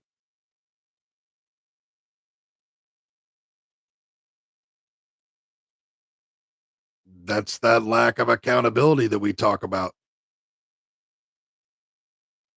Well, yeah, you have to take accountability for your actions. You have to take accountability for your actions. That's a lack of accountability. I mean, I own my own trucking company. And I said this into what was it, the live that Matt and I did here? I think it was last night, I think I was talking about. I also own a construction business. So this 3% camp thing, or even we'll just say broker transparency. And we will take Dave out of the equation. We're just going to talk about the broker transparency that everybody wants to talk about. Okay, with owning a construction company. Okay. If I go through and we'll just say that I've got a contractor that comes to me and he says, hey, we've got 3 bathrooms that we need tiled. We're wanting all 3 of them to have custom showers. So on and so forth. They show me the blueprints. We sit down and we talk with the homeowner. We get an idea, what tiles, the colors, the sizes, the grout line size, the whole 9 yards. We sit down and we run through the whole shebang. Okay. I give them the price of what I need to do the job. That is including my business cost and what I need to pay my own personal bills because I have a mortgage, I have insurance for cars, and no different than everybody else. You got electric bill, you got a whole 9 yards, gas bill, whatever. I don't give two shits what that contractor makes. I don't care. If he made $500,000 on that job, I don't give two shits. Did I make what I needed to make? You're damn right. Did I cover my bills? I did. That's all I care. And it's none of my business what,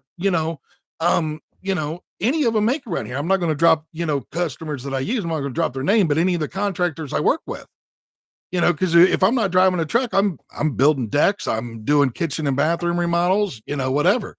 And it ain't none of my business if I'm working with a contractor what they do. No different. That goes the same way with me being a carrier. If I were to go to you, Cisco, and say, okay, you got a load, well, and I do the math on it, and I look and I go, well, bro, I'm going to need 305 in a mile to run that load.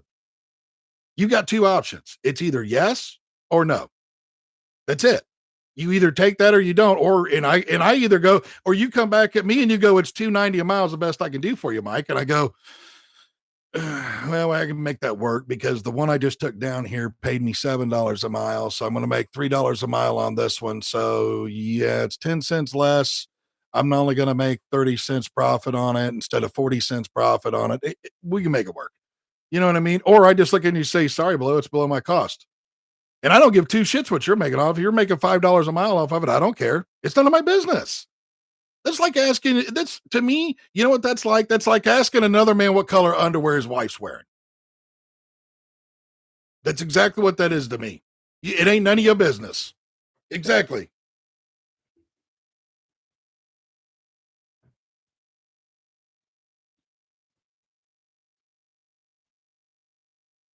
Yes.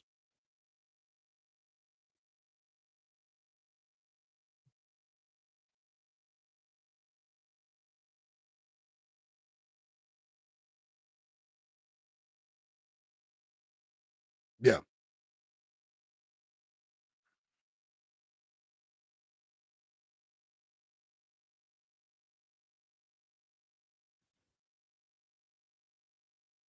Right.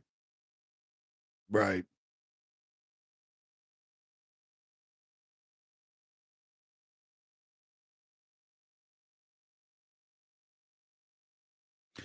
Right.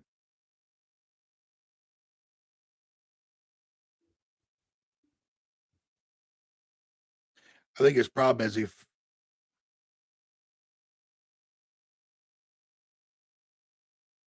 right.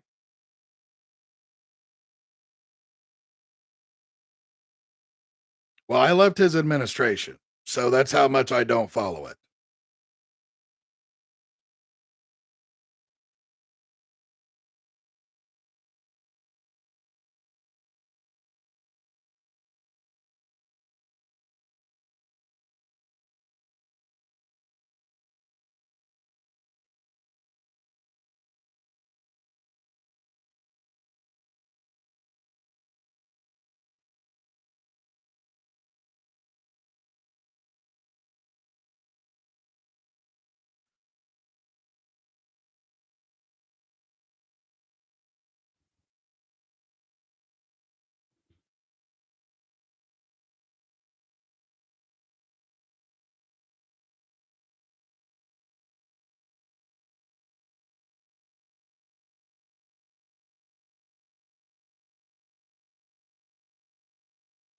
Well, what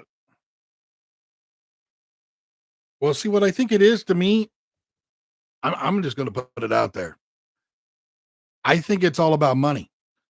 I think it's all about money because if you look at their follower counts, if you look at the followers that they have, I believe they keep it up and don't admit that they're wrong about this stuff because if they do, they're worried they're going to lose that follower count. And when you lose that follower count, like there's a certain one out there that's been around for a while. He was kind of part of this other group about 4 or 5 years ago. He drives a large car. I'm just going to throw that much out there, and he's making like 20 grand a month off of TikTok. He doesn't even need to drive a truck. So, and putting and spewing out the bullshit that they spew out is what gets the emotion going, which gets the truckers riled up, which then drives the comments, likes, shares, saves, or favorites And the more that goes on and the more viewer count that goes on and the more followers you get, the more money you make off of it. So I truly believe that's what it amounts to. You know, I think it's just all a money making thing.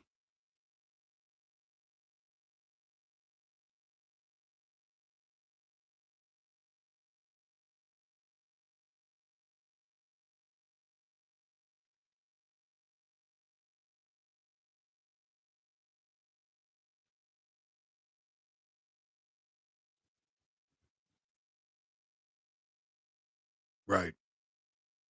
Right.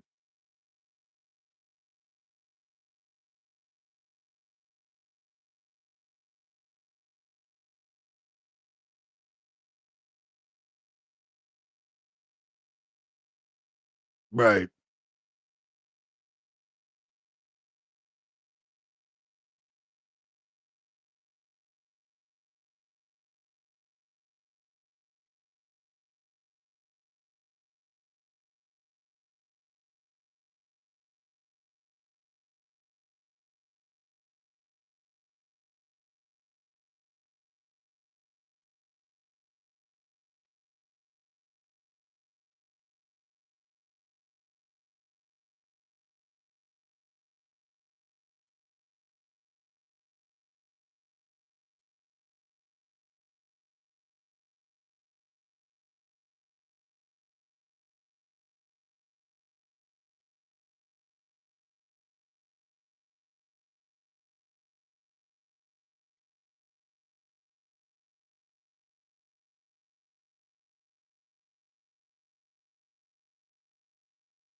The one thing I will say about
Right.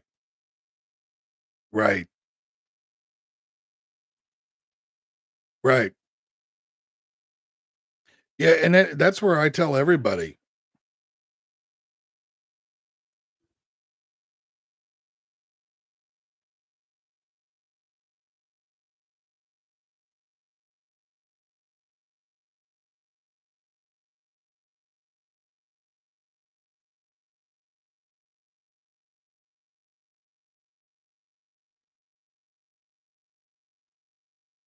Right.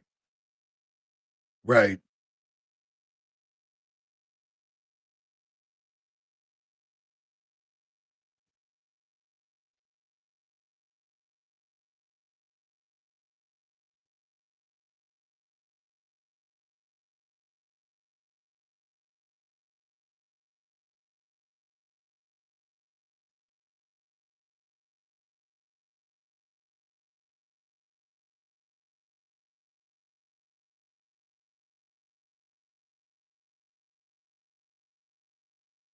Well, see, that's one of those things. So, well, this is where that lack of business acumen. That's what that amounts to. It's a lack of business acumen. This is where, like, so when people ask me, and I have buddies that call me because they have other guys that they drive with or whatever, and they're like, they're thinking about buying a truck and going out on their own and everything else. And I'm not going to lie to you. The first thing I ask them is how much money you got in the bank? And they go, well, why is that? Well, I can tell you right now, dog. I just had to put a $50,000 engine in my truck at the beginning of the year. I was off work for 3 months. Okay. My bills account for about $10,000 a month. So do you have $80,000 sitting around in your bank account right now? Well, no, fuck no, I ain't got that. I barely got 10 grand and everything. No. And I'm like, look, dude, if you ain't got $80,000 sitting around to just go play with, you don't want to do this because all it's going to look, you're not going to go through and you're not going to come in and go buy yourself a $15,000 truck. Cause this is the one thing that I disagree with Chris over at Blue Ribbon. Love the guy to death. He's intelligent as the day is long, has a lot of great things, but that $15,000 truck, and I'm going to go spit this money in it, bro. I hate. I look at the game of numbers, okay, and those older trucks are more likely to have large. You know what?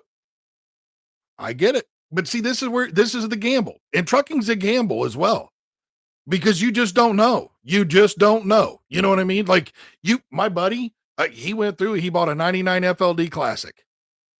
It had 1,000,000 miles on it. Had an N14 down in it. Never had a problem out of the engine. I bought a 2015 Cascadia that had a DD15, had like only, the guy had only averaged like 75,000 miles a year on the truck. So it was low miles. I thought everything was going to be great. And then magically that DD15 oil pickup tube problem reared its ugly head early. And it collapsed on me going. And when I went to fire the truck up, didn't realize it had collapsed on me. And boom, it spun a main bearing. So here comes an engine. But this is where, like, if you don't have the $50,000 for an engine and $30,000 to pay your bills while you're off, you don't want to do this. And to think and to roll the dice, I'm just going to say this. And I'm a gambler, man. I love to play poker. I really do. So you boys ever want to put together a poker game, I'll be right there. But anyways, I to gamble with 15 to 20,000, $30,000 on the fact that you're hoping and praying that engine is not going to go down or that you're not going to lose a rear end or you're not going to get bit by the tire fairy for an entire month because we've all been bit by the tire fairy once or twice where it's like you seem to find every nail or screw along the roadway, and it's like, who did I make mad at the gods today? Like what the hell, because I went through that. I went through 3 tires in 3 weeks one time. And it was just one of those things. I kept finding nails and screws that never didn't go off road or nothing, but what is. But if you cannot think that you're going to go out and buy a cheap truck for $10,000-$15,000 and you're going to come out here and make all this money. It's not going to happen. If you do, go buy a lottery ticket because in my opinion, you're one of the luckiest people I ever know. I mean, you really are.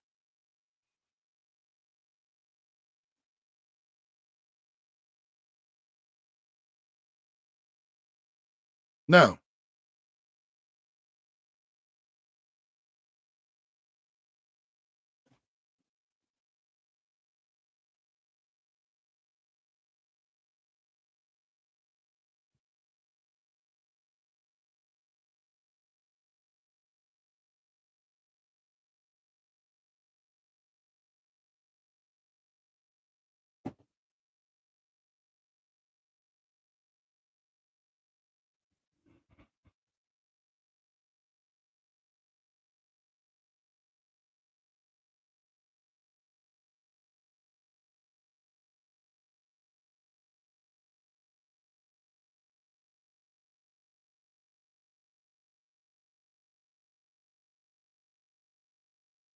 Yeah, but see, this is where, like, I've told a lot of people, Matt, like we talked about last night. If you wanna I'm just gonna tell you right now, if you wanna go out and you think you wanna buy a truck, you think you wanna be an owner operator, you wanna be a carrier, and I'm not telling and when I say I refer more to the carrier side, because a lot of them are they don't wanna do the lease purchase because they've heard the bad things. They wanna do the, what you call it, the owner operator thing where they actually, own the truck, have the full right to do whatever they want. If you wanna do all that, then you really need to go through and you need to go to the library. You need to get you some business administration books and business management books, and you need to read them. And you need to understand what marketing is all about, what your finances are all about, how to monitor your finances, the taxes that are going to be involved with it. You might want to sit down with an accountant and have an accountant look over your financial situation, and just see how good or how bad your financial situation is, and whether or not if you're going to be able to pull off. The other thing of it is this: what is your credit rating? Are you trying to be an owner operator or a carrier and you got a credit score of a 550? Because if you do, I'm here to tell you, I hate to break your heart out here, but you're not going to be an owner operator very long, because at some point you're liable to have to finance something. Or if you're going to do like me and you're going to go get like fuel cards and stuff like that through Pilot and TA and, you know, um, TSD or whoever you're going to go through to get these, because you're not going to get the discounts with Mudflap that you're going to get when you work with these larger fuel companies. It just doesn't happen. I mean, I've talked to every one of them, and in my opinion, I've got the three best, but I'm also getting, up to $1 off a gallon. On some of these pump prices, So I'm rolling in. I mean, I think I'm at like what 330 a mile right now, or 330 a gallon right now is my average. 320. It's something like that. I'd have to look it up. I haven't finished up my numbers for this month yet, but I mean, I'd have to probably go back and look at October's, but yeah, it's I mean, that's one of those things though. So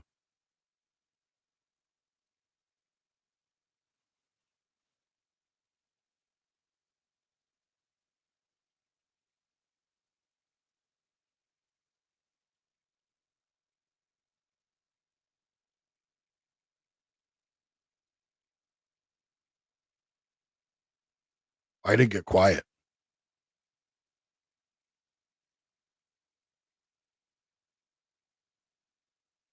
Well, I was just going to say that we finally got quiet. It looks like, wow.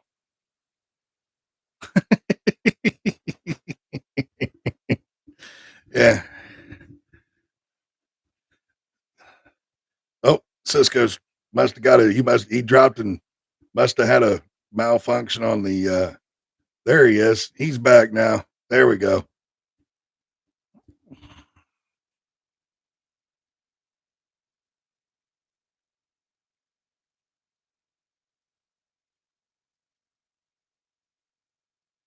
Mhm. Yes. Yes.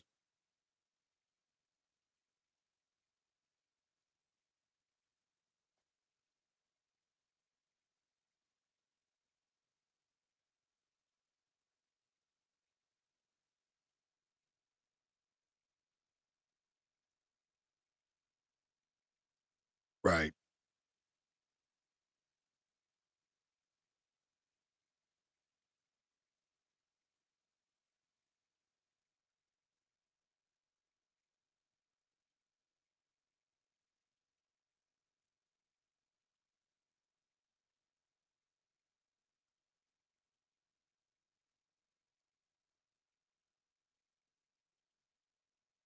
Yeah.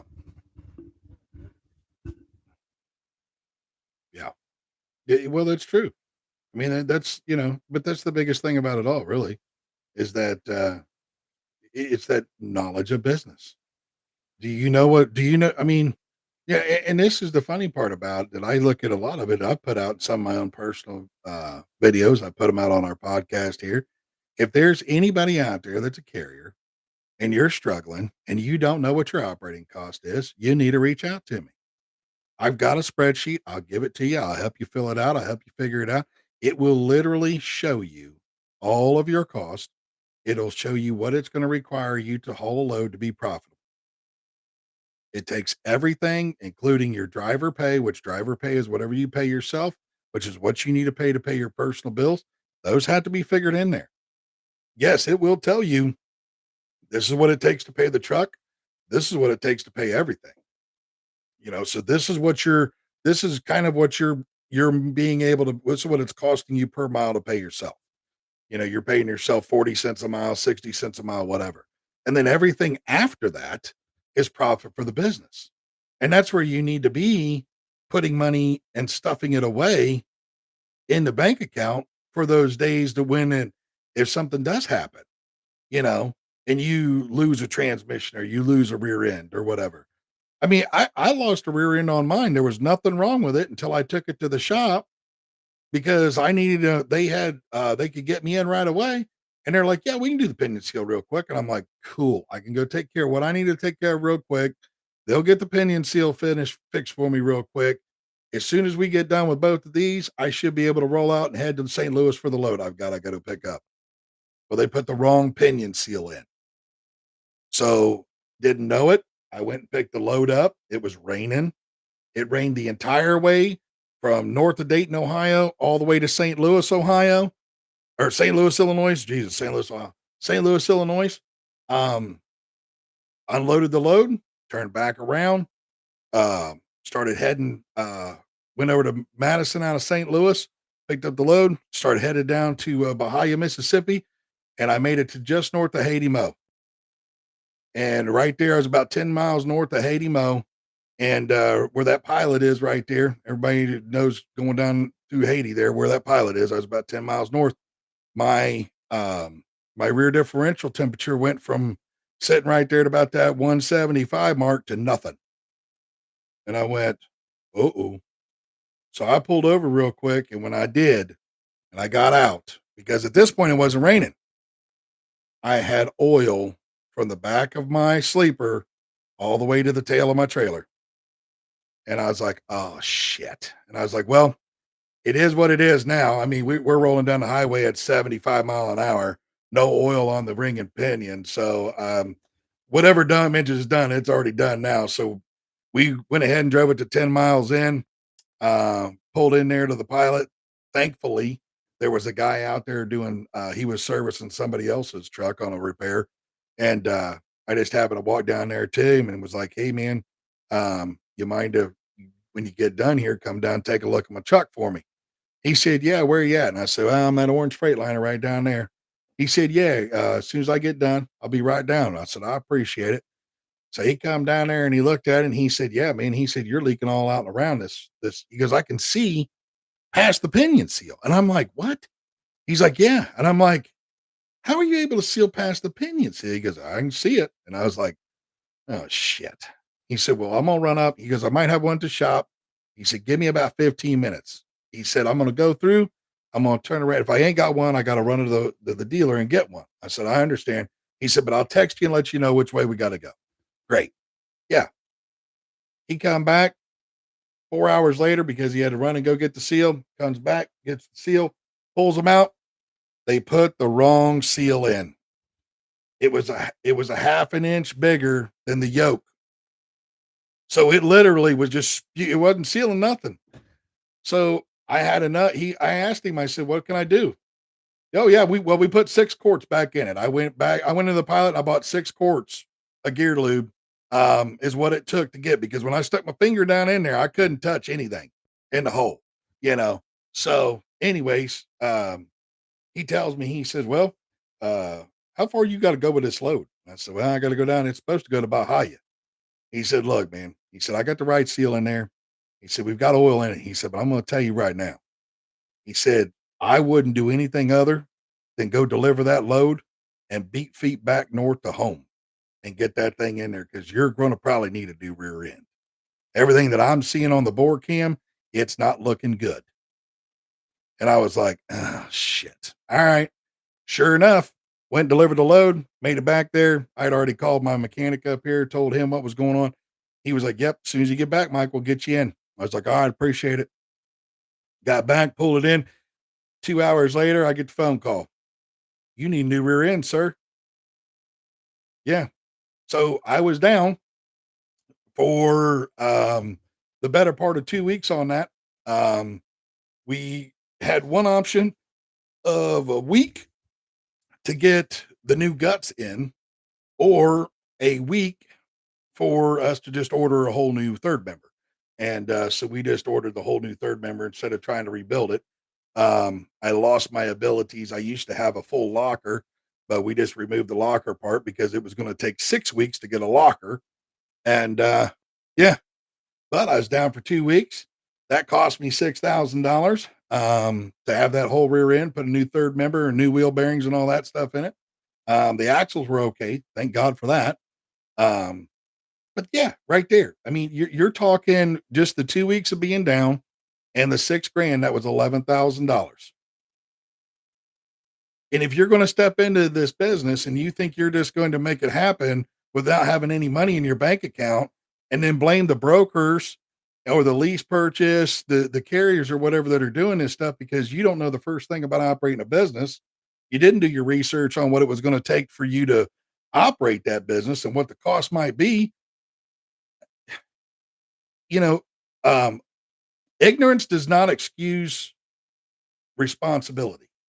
It really just doesn't. So,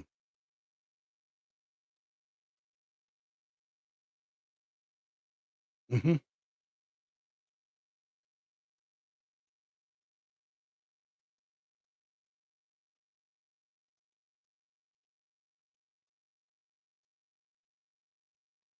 mhm,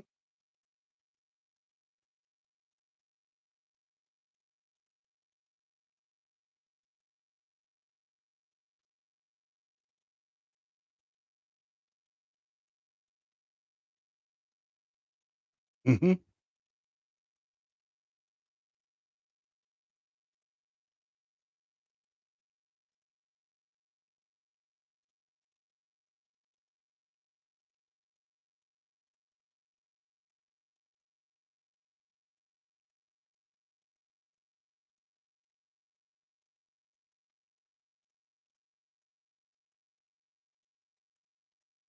Well, yeah, the thing of it is about you talk about the DAT load board. I don't have that anymore, just because it doesn't fit the genre of the industry that I'm in, so I don't mess with it. Um, and I haven't messed with it in probably 4 or 5 years. But like, I mean, I'm just gonna say Bobby Loads. He taught me one here the other day that I've used and I've given to a few other guys and gals out there. Apparently now the DAT board has a tool in there that shows you the hot spots in the United States. You know, it's hot in Ohio, it's hot in or here in Florida. Yeah, I mean, I never knew about that, so I learned something there, and I'm just kind of putting it out there if anybody that might watch this podcast after the fact that if you are struggling to figure out where the freight is and you have the DAT membership, take full advantage of it. But see, this is where a lot of times I see someone, they don't even know the difference. They don't even take full advantage of it, though. What's that, Cisco?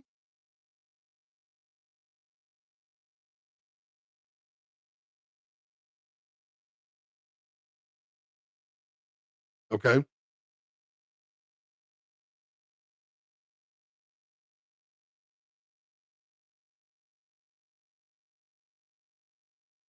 I'm losing you, buddy. You're breaking up there.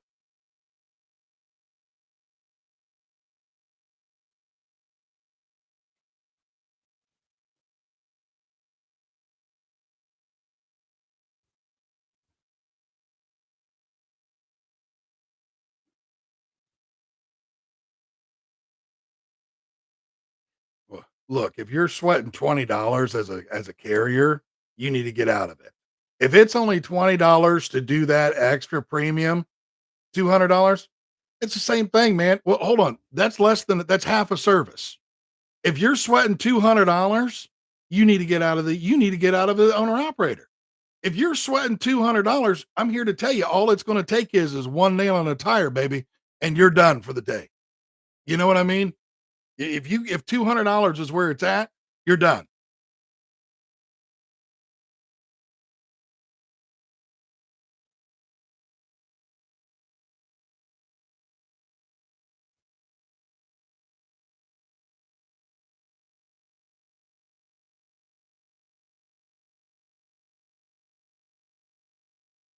Mhm. Yeah. Yeah, you can't, you can't, yeah. If you're sweating that little bit of money, you're done. You're done. There's no coming back from that, really. You know? I mean, you might by the grace of God.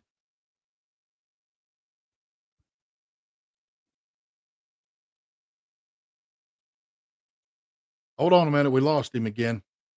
Give him a minute. You're all right, buddy. You're all right. I said, hold on, everybody. Let's give him a minute.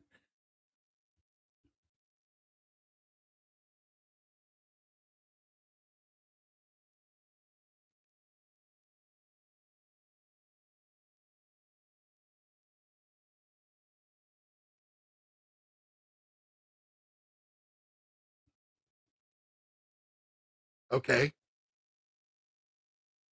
So you got 600, so 330, because I think you said 668 for 2 years on the debt. And then you got $1,000 a year for the highway. Okay. So is that, oh, 660 a month and 1,000 a month? Okay. So, but let me ask this.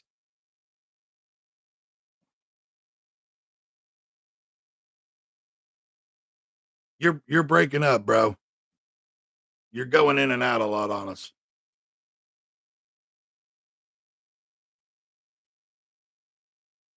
Yeah, he's in and out, in and out, in and out.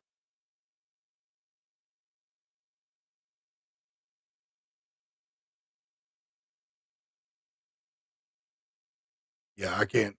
I mean, I'll put it this way. There you go. There you go. You're all right, man. You're all right.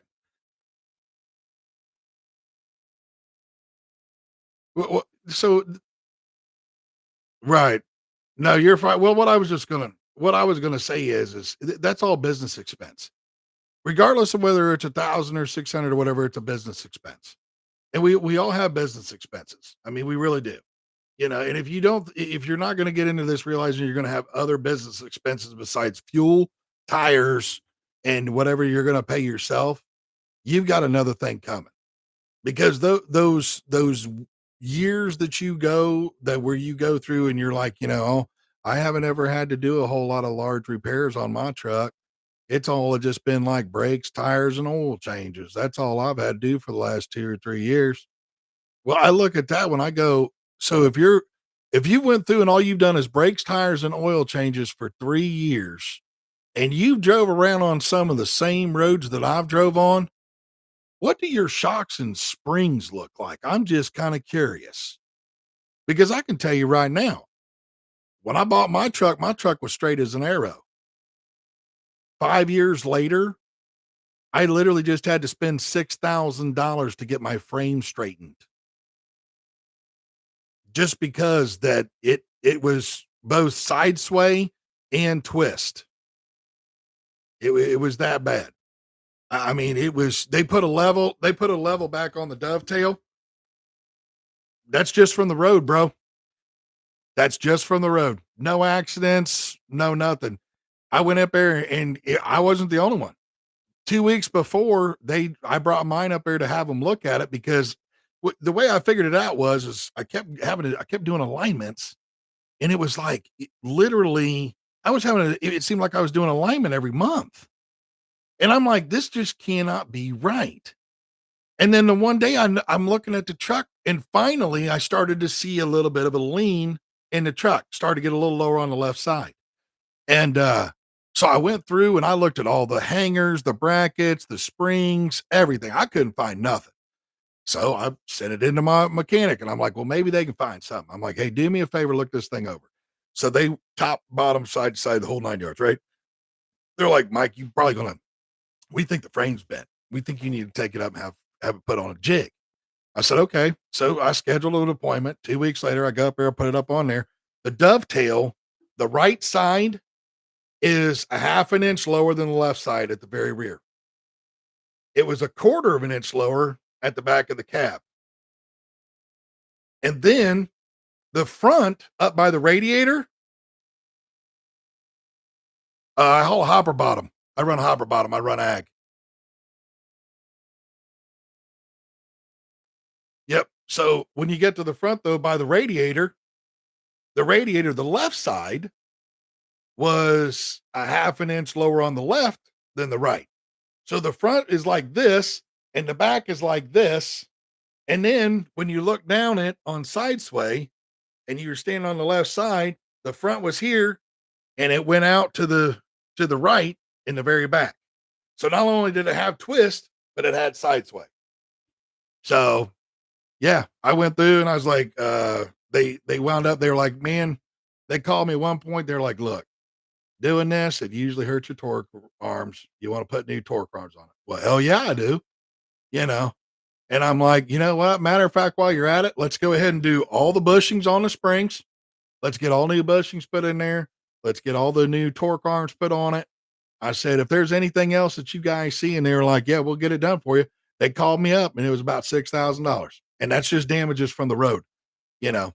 And we all know if you've been driving out here over the last 3 or 4 years, and I live in Ohio, so I go through Kentucky and Indiana and Michigan, and it's just, I mean, it's atrocious, you know. Of course, hell, when I was up in New York here just last week, I'm up on the toll road up there, and I'm sitting here looking the amount of money that I spend to have to drive on this son of a bitch. This thing should be as smooth as glass, you know. And instead, I'm over here looking like a drunken sailor, if you will, because I'm weaving in and out of the potholes that could, you know, blow out a tire. It's like, huh? Like, you know, but yeah,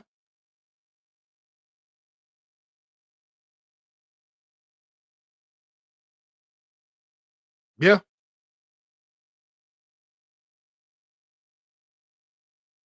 yeah.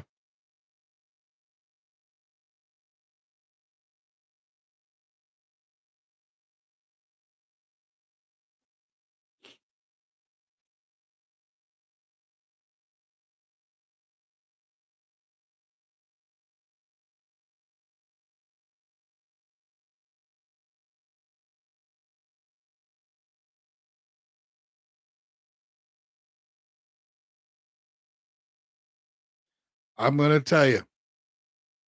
Yep. I know Rocky, really intelligent man. Yeah. He's wealth of knowledge.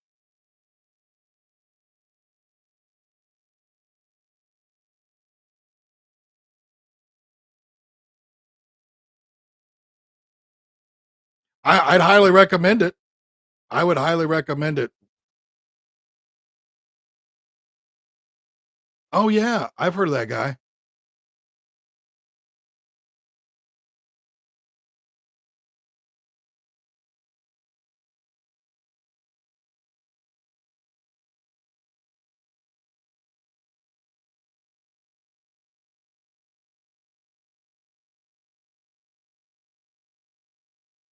Well, I will tell you this. If you really want to know, if you really want to know, obviously we all know when you put your truck up on an alignment rack, it's level there. And I'm talking about just for the 3 axle alignment. Have them put or take a 4 foot level with you and put the 4 foot level across the frame rails. And if you put it across the frame rails at the dovetail at the very rear and you're out of level and you put it up by the sleeper and it's out of level there, you might as well tell them, don't mess with this. Go get the frame straightened and the twist pulled out of it. And then most of those shops, I've never seen one that didn't. they'll get your frame aligned, and then they put it on a 3-axle alignment as well. And that's what you're gonna have to do. I mean, if you have a I will say this though, if you have a perfectly level shop, I don't know if you have a shop there, Cisco, if you got a perfectly level floor in your shop, you can do it there. Just have it sitting there on your shop floor and put the level on there. If you put a level on your shop floor and it shows its level, and then you go through and put it up there on your frame rails and it shows it's out of level, you've got a frame that's got twist in it. Um, I'm not trying, bro. I'm not trying to do that, dog. I promise you, man. I don't want to see bad on anybody, dog. I really don't. That's just not how I roll, man. You know what I'm saying? I really don't. Man, don't do that. Don't do that. Don't do that. God, between you and Lily, now I'm gonna wind up with 11 words. She gonna be president. You gonna be vice president. Both you guys gonna come find me. This guy Cupcake. We're gonna get him back. Yeah, yeah, yeah. That's one of the problems. That's one of those things when you go through and these roads. But this is all part of being a business owner. This is all part of being able to. You got to look ahead. You got to plan ahead. Do you have the money to fix this stuff? If you don't have the money, yeah. I just run one, buddy. I do not want anything to do with running anything other than my truck. I really don't. I really don't. I know there's a lot of guys out there that have a lot of ambition to have 3, 4, 5 trucks. I'm gonna tell you, I work with some really good traders, grain traders and stuff like that. They keep me rolling, buddy. Um, I I literally make phone calls and my average loaded mile right now is $3.95. So that's my average loaded mile. So um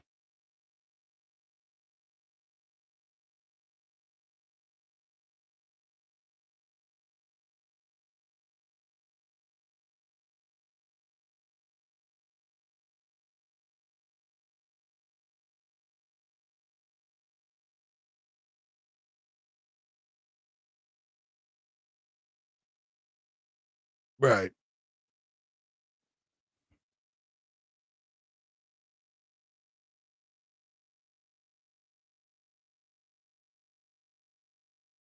right.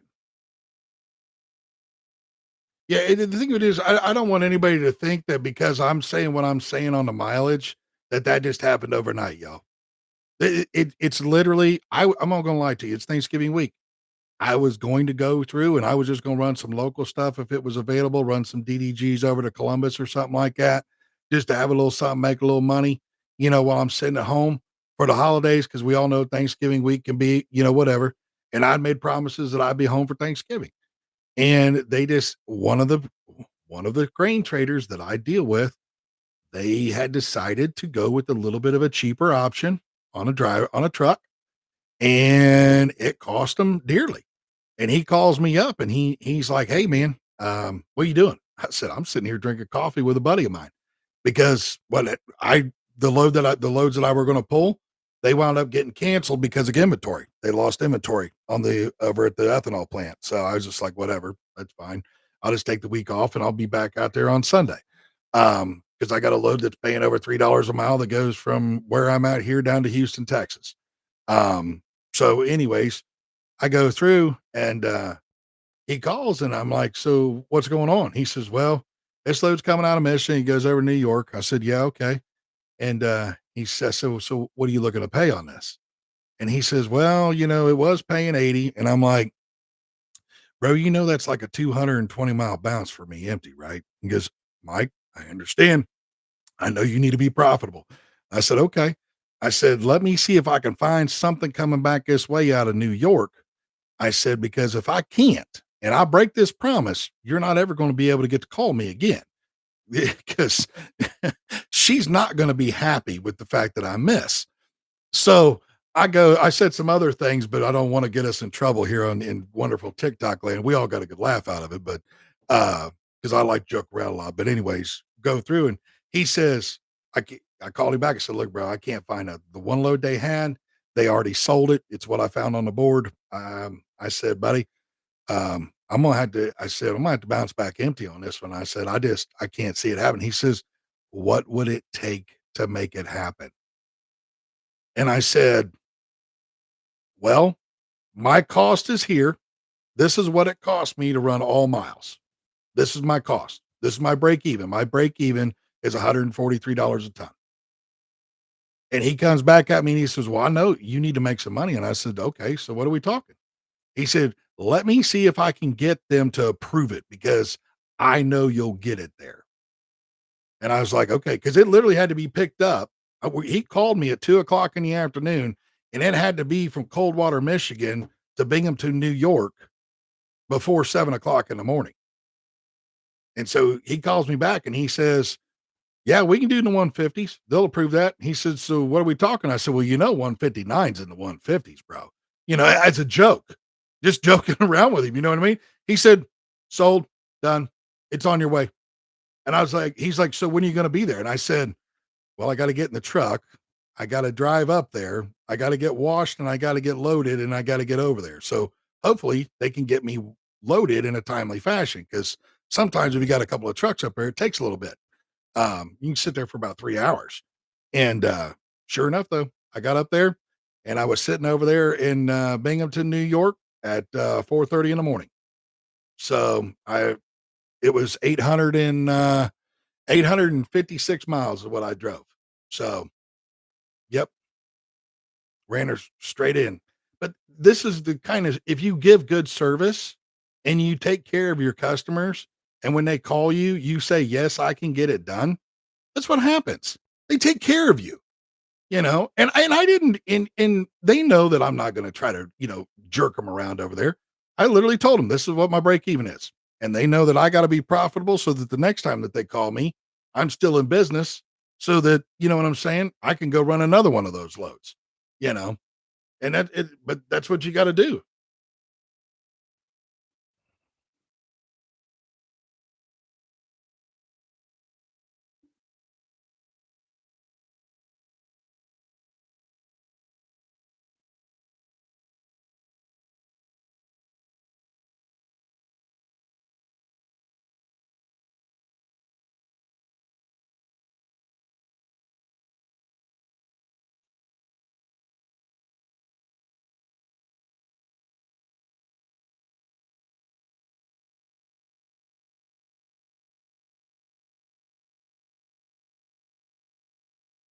Right.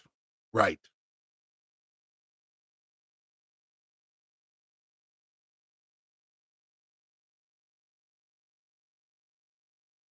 Right.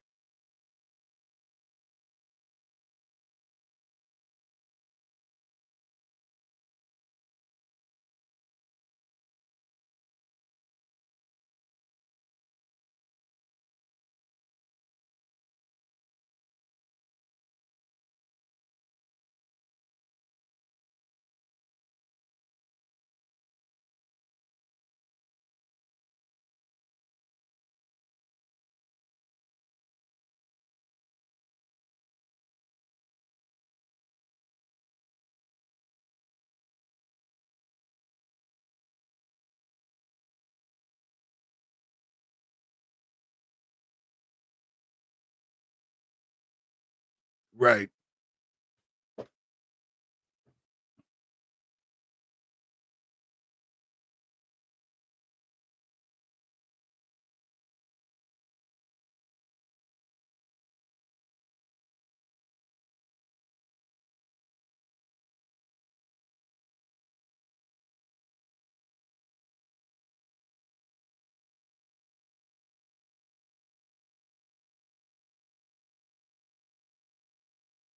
Right. Right.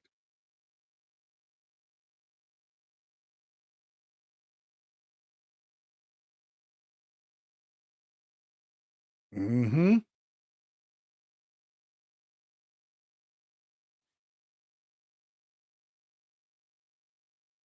Right.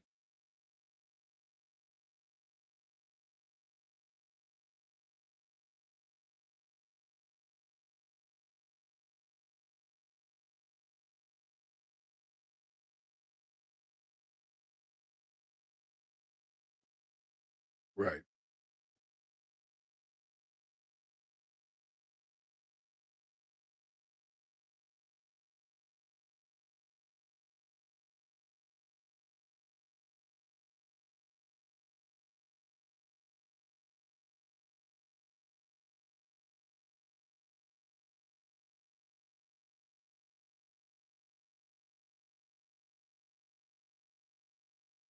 Right.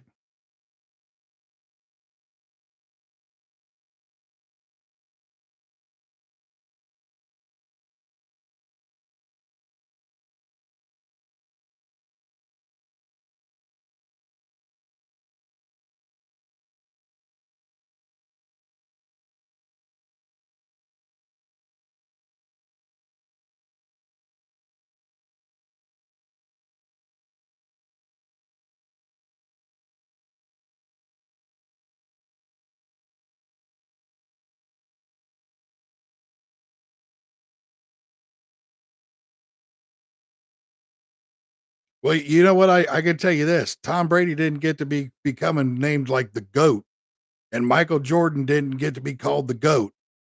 You know, which I know that last one was probably very controversial because I know a lot of people are in love with LeBron James, but I'm just going to stand on all 10 toes. Michael Jordan is the GOAT, baby. So, anyways, yeah, exactly. I watched that boy play, and I'm going to tell you what, that man was something else. So, yeah, he was doing things with the basketball that just made your head spin like, huh?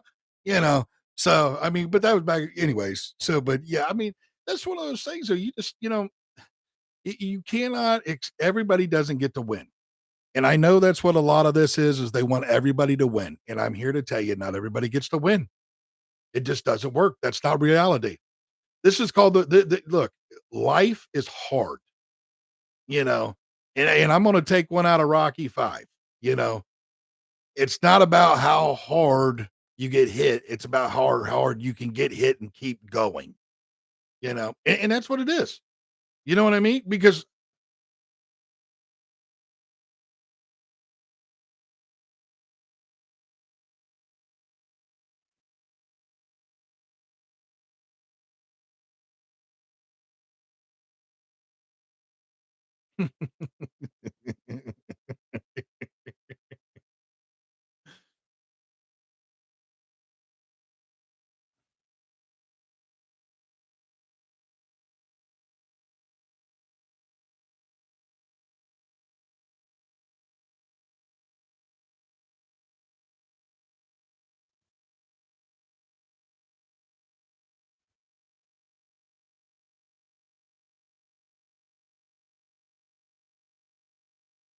right, right,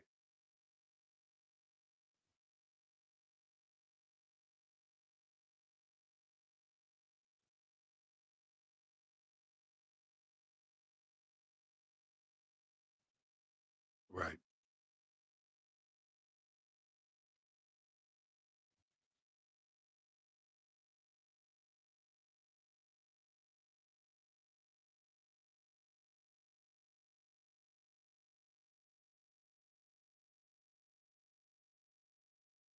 Yeah.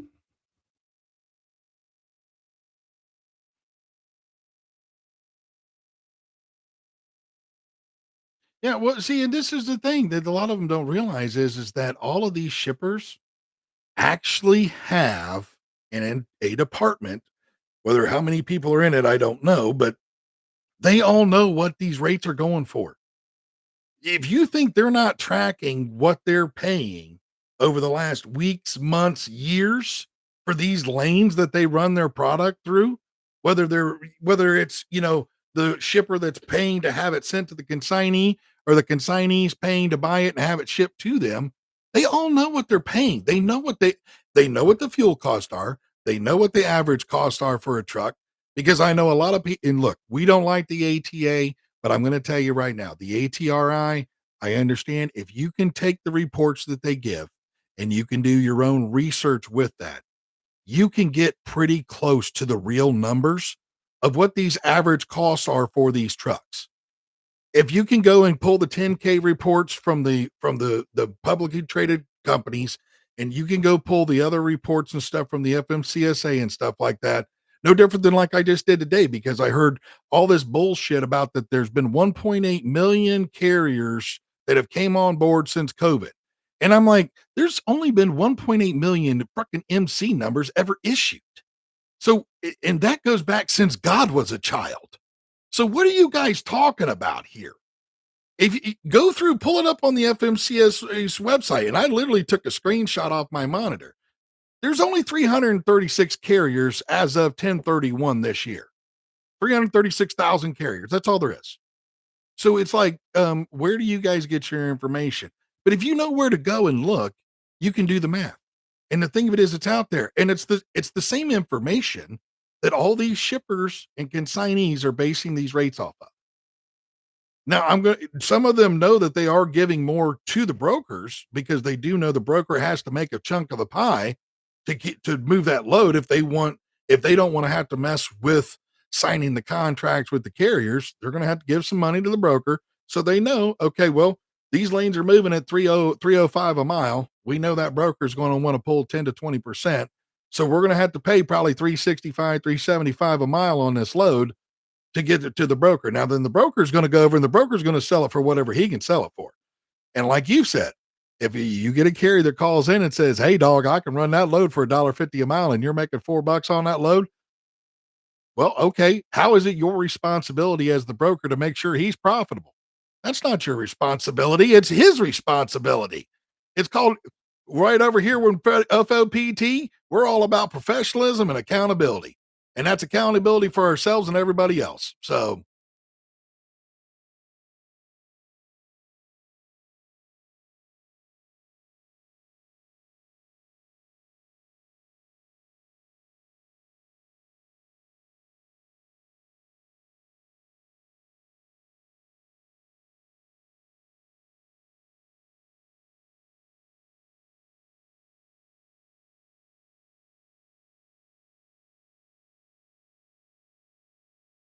have a good night, bro. Shake and bake. That's it, brother. Shake and bake. uh,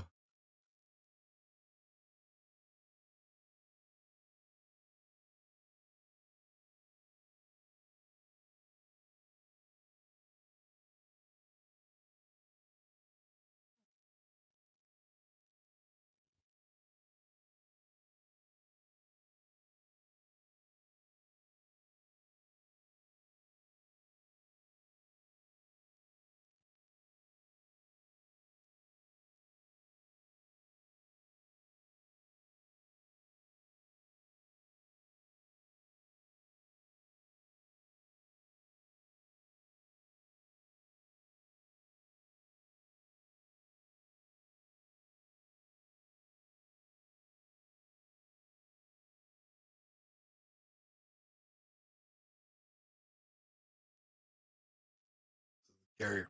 Yeah.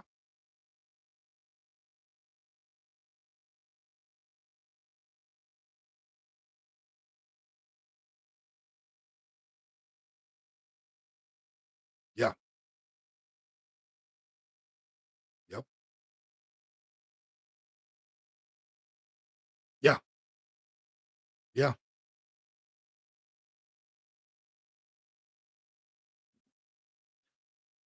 Well, it's all three. And it depends on the situation because you know this as well as I do, Francisco. It's all depends on the situation. Sometimes it's the carrier that's setting the rate. Sometimes it's the shipper because I can tell you this. There's times that these shippers, because these traders, they literally buy the grain and then they put it on my truck. So they're the shipper. They call me and they say, "Look, man, I'm moving a load for this." I'll take that all day long, because it meets my criteria. I know what my criteria is.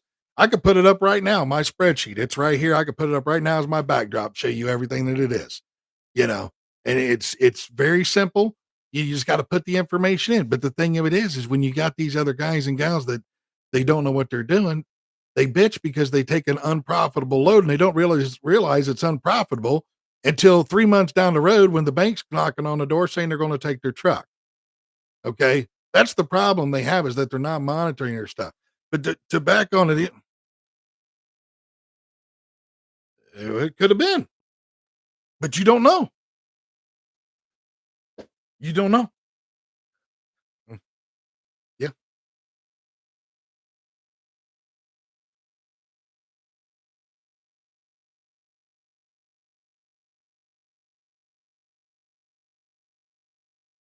Hmm.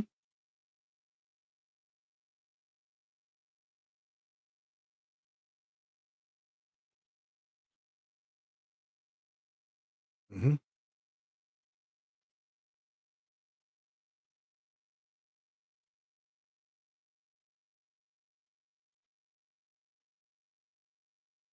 You're all right, buddy.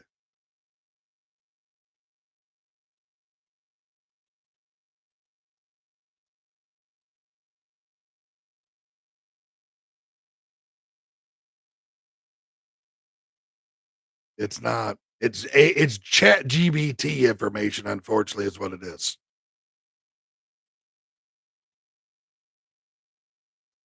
Mhm.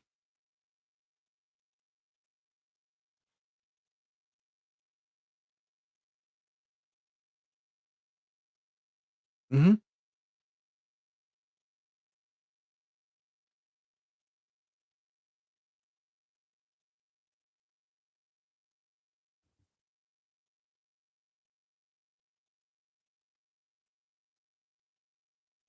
Well, so the reason why I say it is because look, if you I've had the conversations, okay?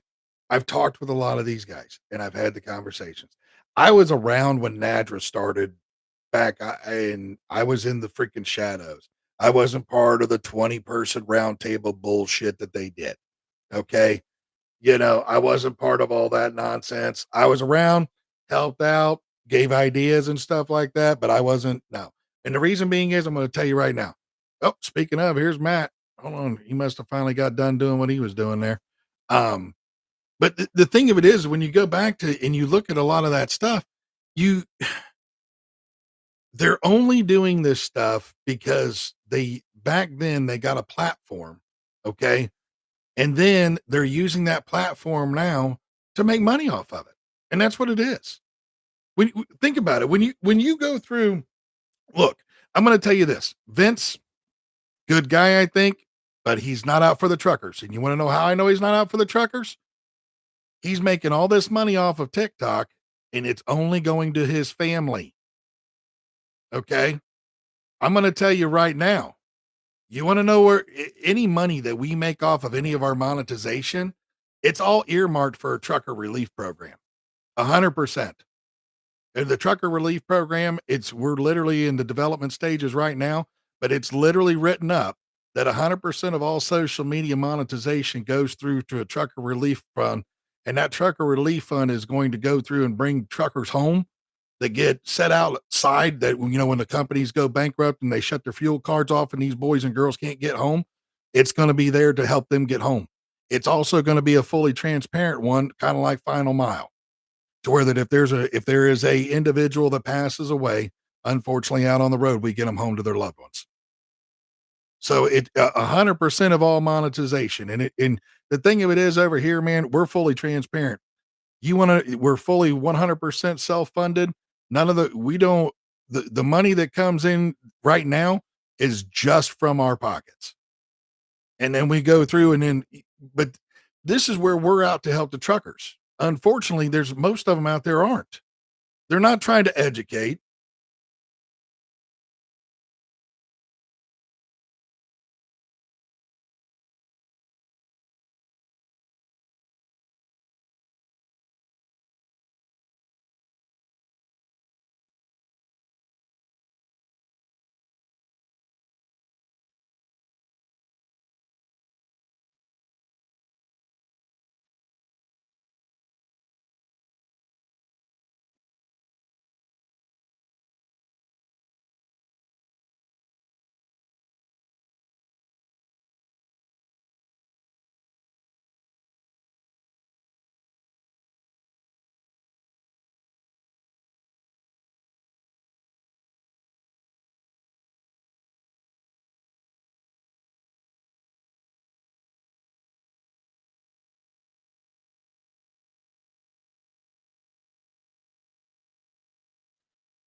Well, see, this is the problem though. The thing of it is this is there you're right in the fact that it ain't gonna do no good. All this bill writing and act writing and all that nonsense. Like Audrey and I have had many a conversations. I was talking to Audrey before all of the blow up happened with Dave. Okay. And we've been on the lives and stuff. I mean, I think I was on a live with you and her the one time and saying basically all the same stuff I was saying now.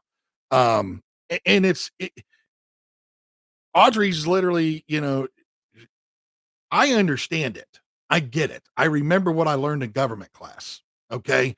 And so with learning what it is and remember what I learned in government class, if you go through like right now, I said it last night, and it's because I was doing research yesterday, and that's the only real reason that it's on my mind is that literally the HR 25, which is the Fair Tax Act, which is something that you could probably get 75% of the nation to behind. And I'm talking 75% of 330 million people. Okay. We all know that it's going to, yeah. So, and this is what it does is it basically repeals income tax, gift tax, and inheritance tax and capital gains tax. It removes all those. It's been sitting in Congress since the 3rd of January this year. It's just been sitting there dormant. And if you think that that bill that would be backed by probably the mass majority of Americans ain't getting no traction, this nonsense that's written by ChatGPT that's going to be found out as soon as you stick it in somebody's hands is going to go somewhere, you've lost your mind. You've lost your mind. It'll never happen because they're going to look at it and they're going to go, that ain't, no, sorry, have a nice day. And the other part of it is this. If you think going in there and shaking hands with Ted Cruz or Sam Graves or, AOC or any of the other, Mitch McConnell, any of them that are in there, or Jim Jordan, if you think shaking hands with any of those boys and girls is going to do anything for you, it's not. It's a photo op.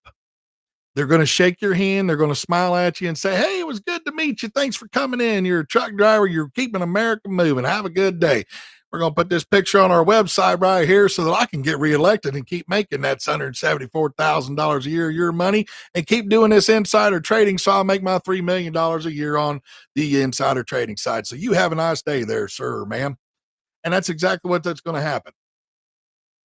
If you want to make change in this industry, if they really want to make change, it's like Matt and I talked about back in October on one of our podcasts, been saying it go back to the 70s.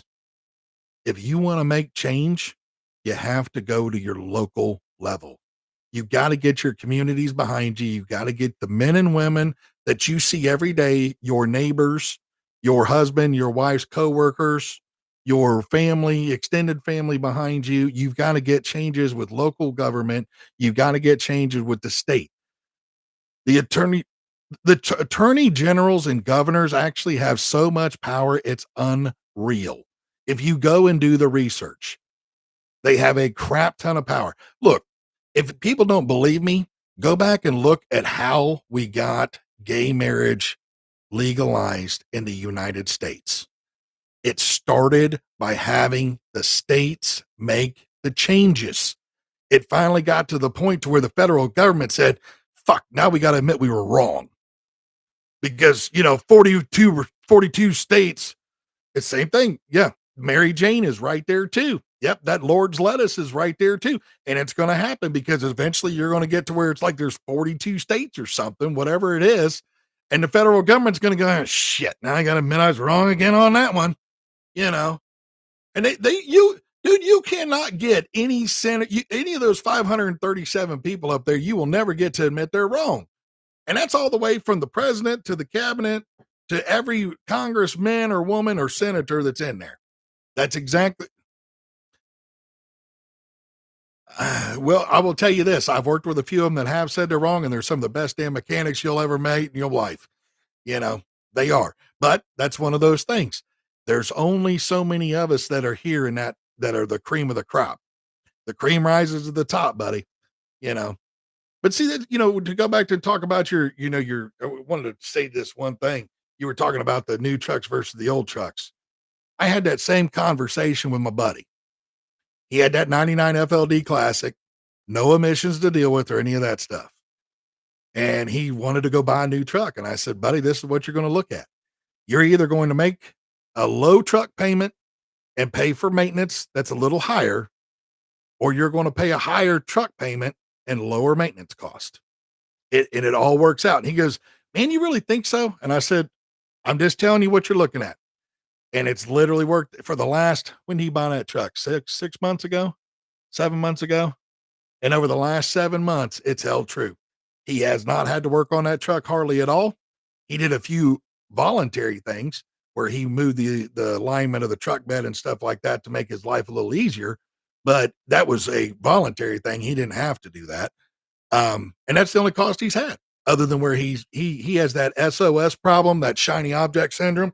He likes all the lights and the chrome and stuff, so he's put a lot of lights and chrome on it, but he has not had, it's not like his older truck where there was leaf spring issues.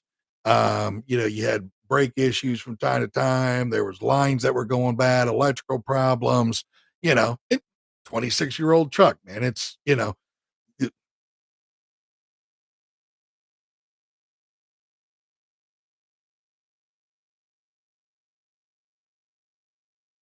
mhm,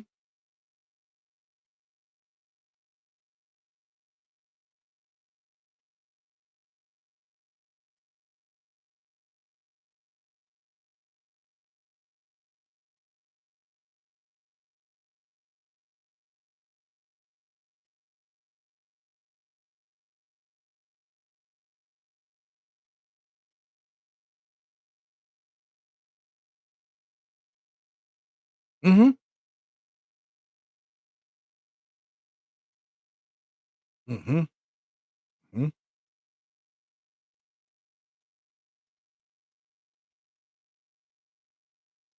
mhm.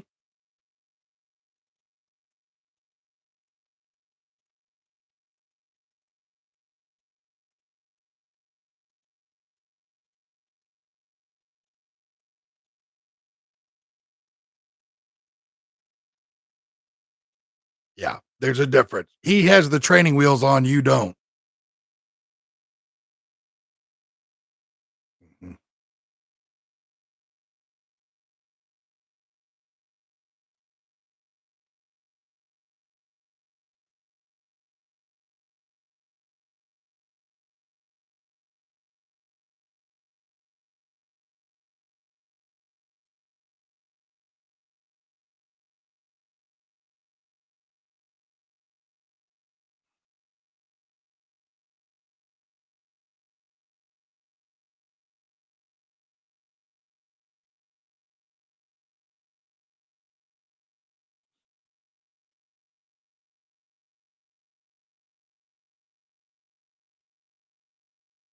Yes. The wheels are turning, you're making money. The wheels ain't turning, you ain't making money. Yes, sir.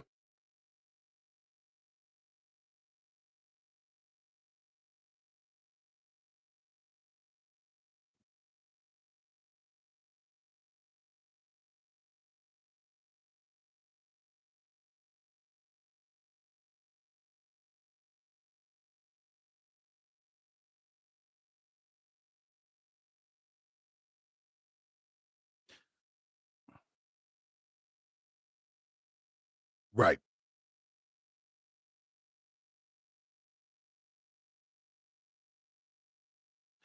right. Well, any carrier over 5 trucks, in my opinion, should be running new trucks. And the reason being is this, it's the warranty. I seen that strictly with, my buddy Sam, even when he was doing the lease purchase thing. They offered him to switch out of the truck that he had, which was, what was it, 3 or 4 years old? I think something like that, and he could take that truck and was able to trade it in on a new truck, and he was able to spec it out. So he went and got he specced out a 567. He didn't do the typical large eggplant move, if you know what I mean, with the 605 horsepower and, all that nonsense. He looked at it from a business aspect, you know what I mean? He looked at it as, "Okay, I can go with that X15 and I can do the 500 horse, but I can go through and down speed it, but up the freaking torque ratio or torque rating on the engine." Calls me, says, "What do you think I ought to do for on a rear end?" So on and so forth. We go back and forth and stuff.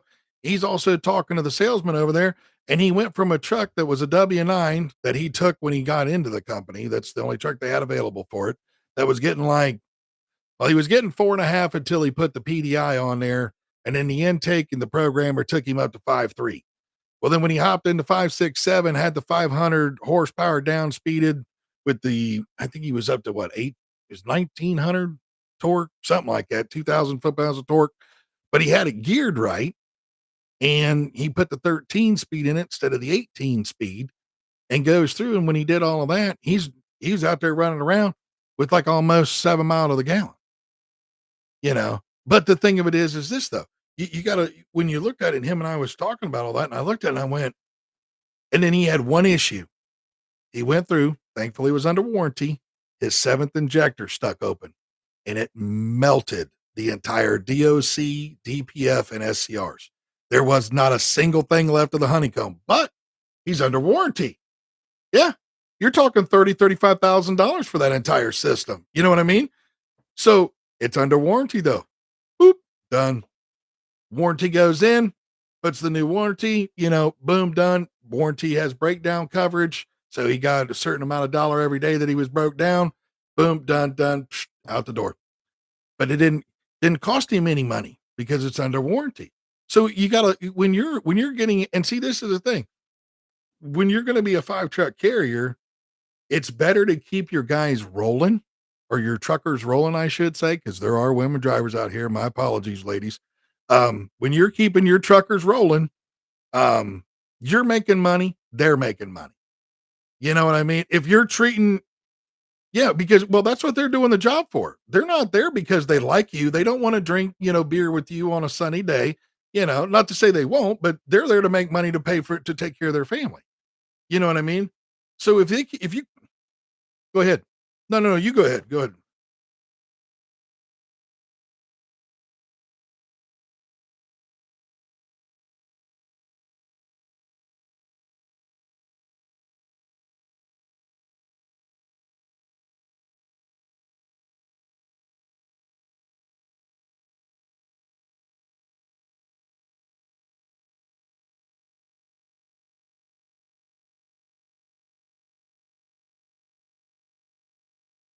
Right.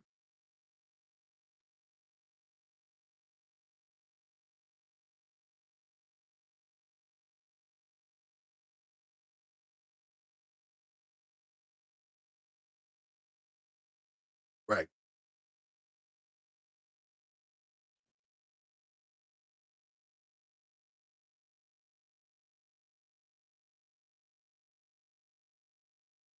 Oh, well, that's it. It's not that, and see, that's the thing. It's not the trucker's responsibility to fix the truck. It's not the trucker's responsibility to get the loads.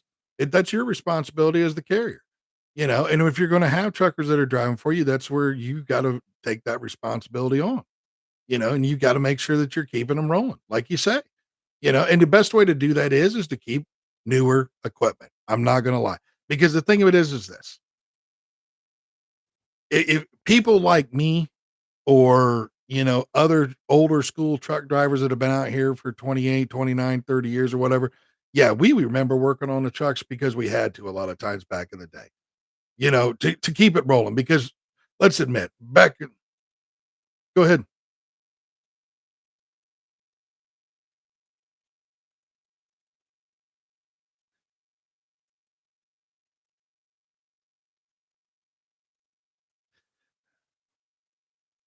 Yeah. Yeah.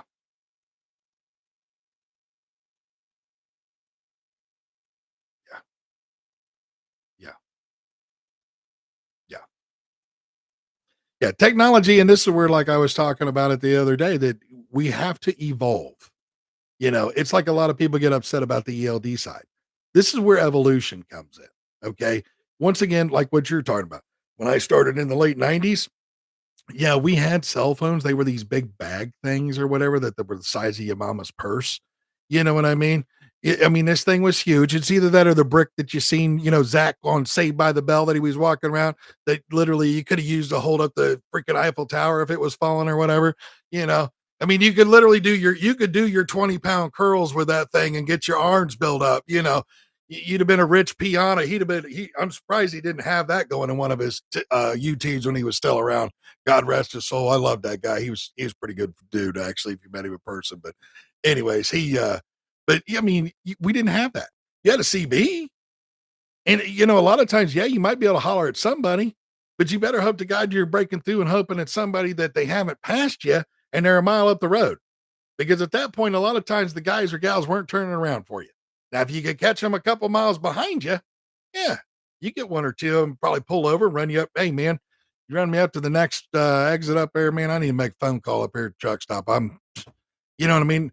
I just blew a turbo and this thing's, we're going to need a hook because you couldn't, you might get lucky and run across a tow truck that had the CB on that might not have one on the back of the hook.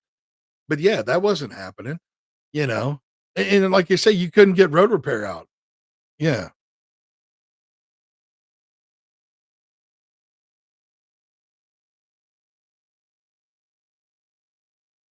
Yeah.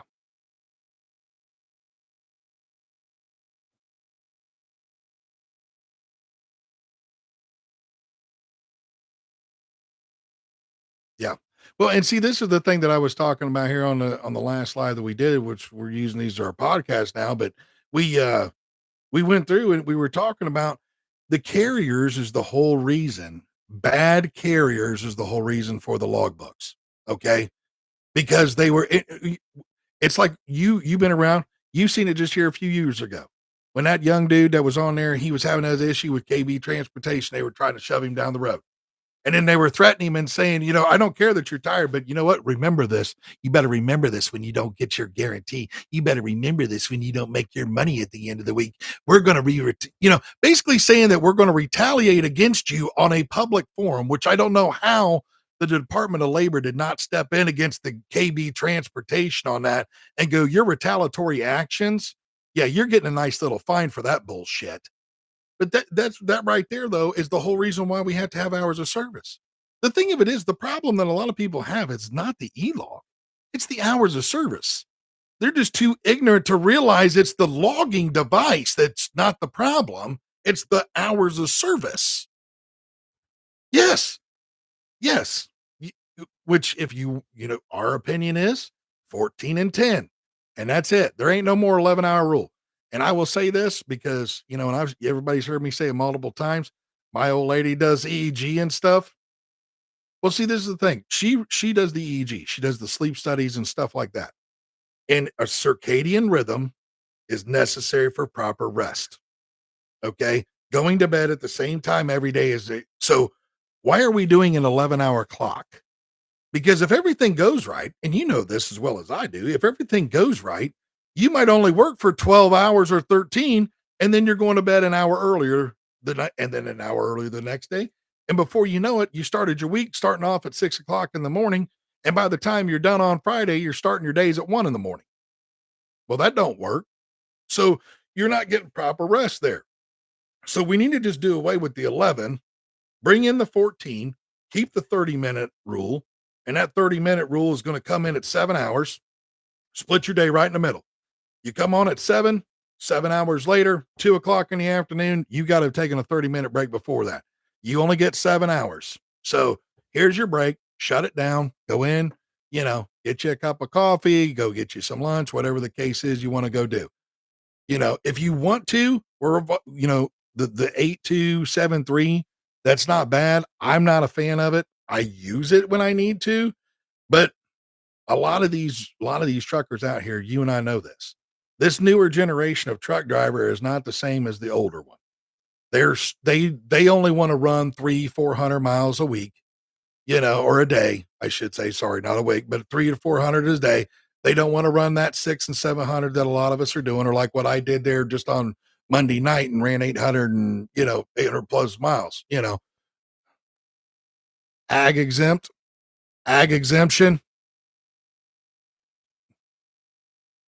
Yep. Agricultural. Well, anything agricultural. So basically what I was hauling was it was a product for, see, this is where this is different. See, that's the bad part about the reefer world is that there's certain things you can and certain things you can't. When you're running a hopper bottom, most of your stuff is all raw material. It's going to be like pork, meat, and bone meal, chicken byproduct. Right. Well, it depends.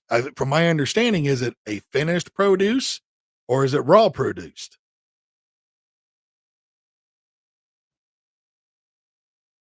Yes. Right. Right.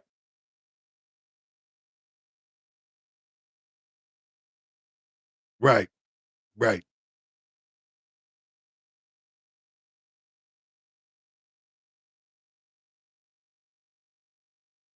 Right.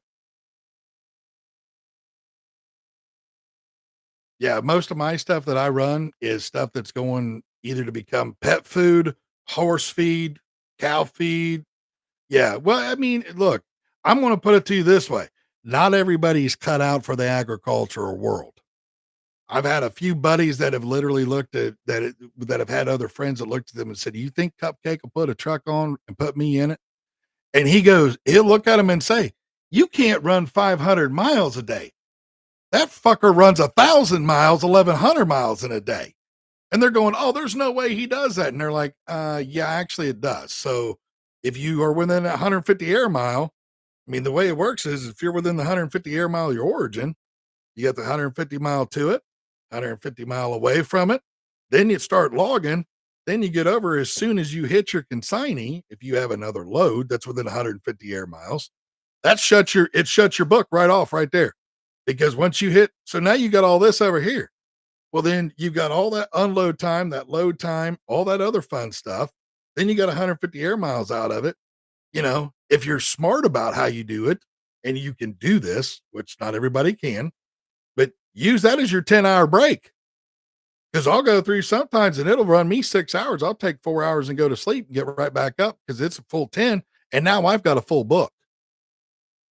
Now I've got a full book, and that load's going, I don't know, 800,000 miles or whatever the case it is. Well, I slept 4 hours, got up, down the road I go. Here we are, you know. But not everybody can do that. Not everybody can do that. That's the agricultural world is not an easy world. It's really not.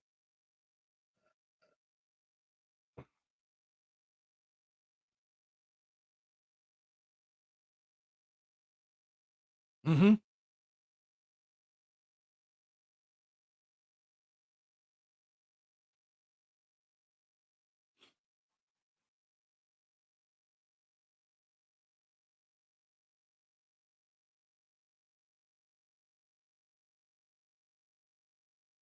Mhm.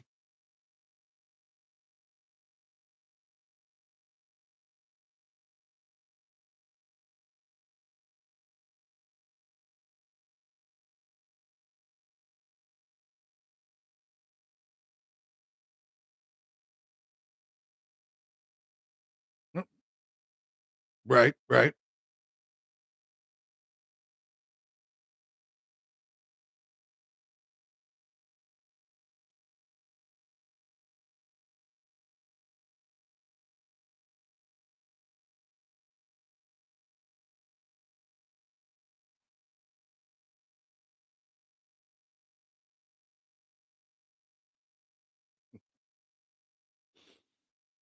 No. No.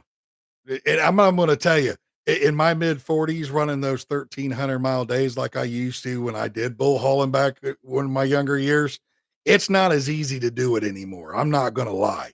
It's those days have kind of come and went. I can because I'm not gonna lie. I running as hard as I did. I just literally I left out Monday evening and I hit the house Wednesday at 4 a.m. and did 1,500 miles on that load. So, and I'm not gonna tell you, when I hit the bed, I was out. It was yeah, that was some hard running, I think I opened the door one time on the way from Coldwater to Binghamton, and I opened the door one time on the way from Binghamton back to Dayton. So, yeah, yeah. Yeah, and it was on those things.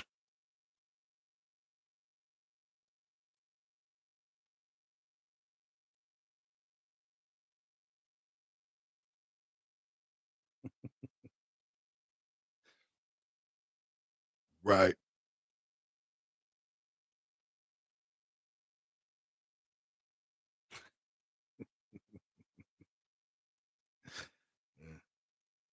Mhm. Yep. Mhm.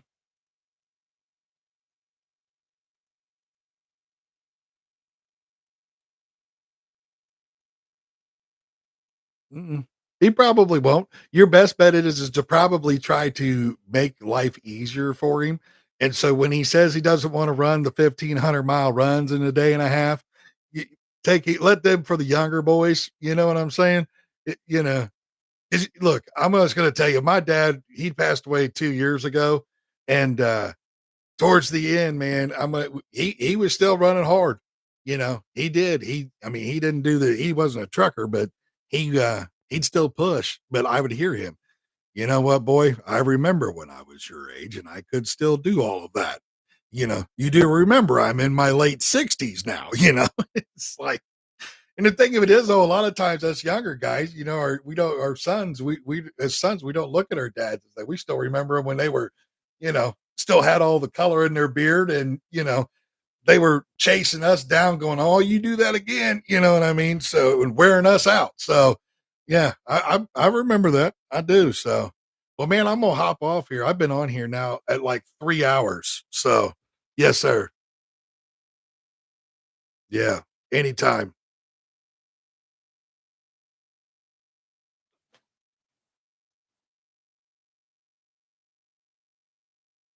Yep. That's our group. That's our group. The other 2 guys that were in here, Pablo, French trucker, he's our COO. I'm the CEO. Matt, the other guy, he's our president.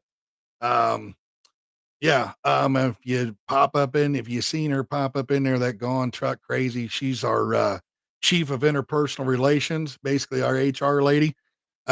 We got a few other people. I don't know if you've seen Lily in here. She's our vice president of social media. Yeah, we're building very foundation solid organization here. Just to be, you know, because we just want to make sure everything's good, make sure everything's right. When I write my articles that, you know, we put up on our website and stuff like that, I go through and make sure we have all the citations and stuff like that. I send the articles over to the everybody in the group to have them go over it and stuff like that. So, because I don't want to be like the rest of these jackasses that are out here in the mainstream media or whatever that just they want to be out there because they're first. No, I want to make sure that we're actually educating and we're giving all the information to everybody, you know.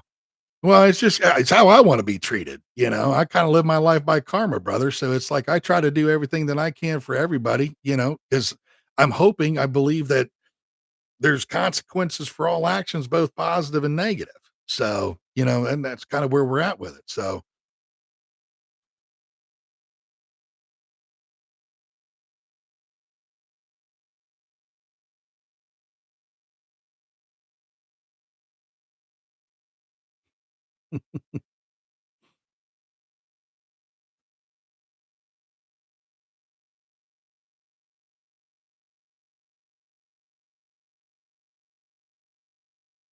right,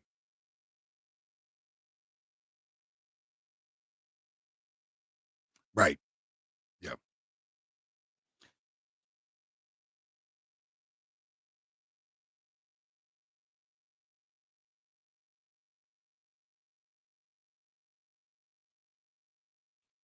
right,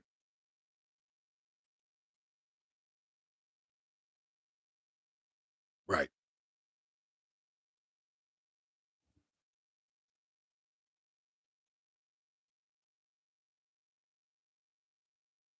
right.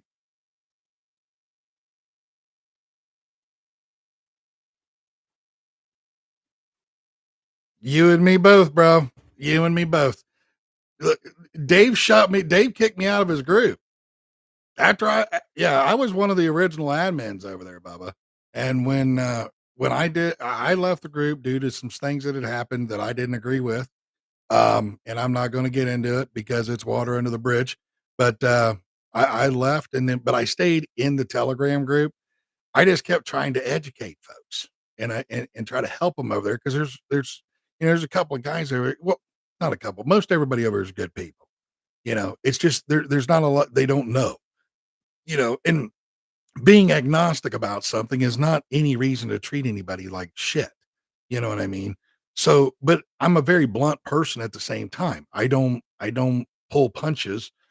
Well, dude, my old lady bought me a shirt that she said fits me well, and it says, "My mouth is not a bakery, so don't expect me to sugarcoat anything."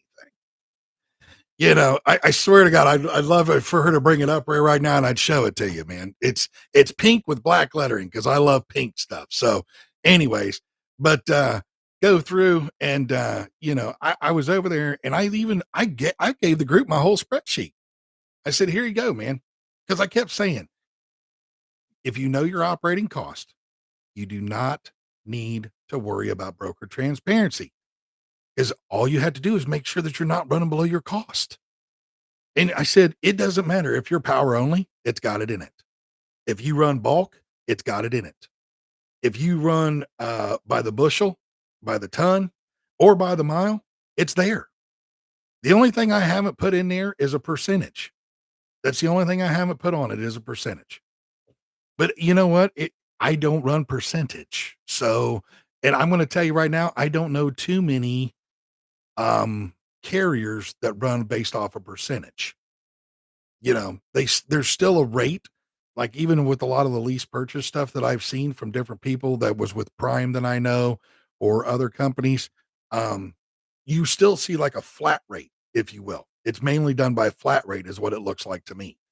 So that flat rate, you can still go through and look on that spreadsheet and go, well, it goes 325 miles. And mine, it says need to make $698. And okay, so I want to be somewhere between these numbers right here. You know what I mean? That's it. You'll be able to figure it out. And if it's power only, it's there too. And there's a whole power only tab. And it literally does the math for you. That's the great thing about it. So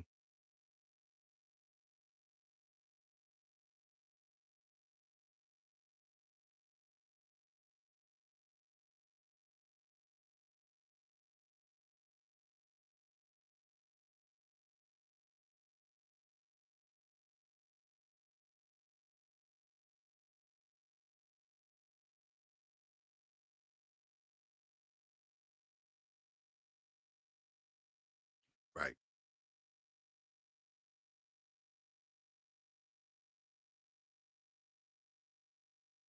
That's wow.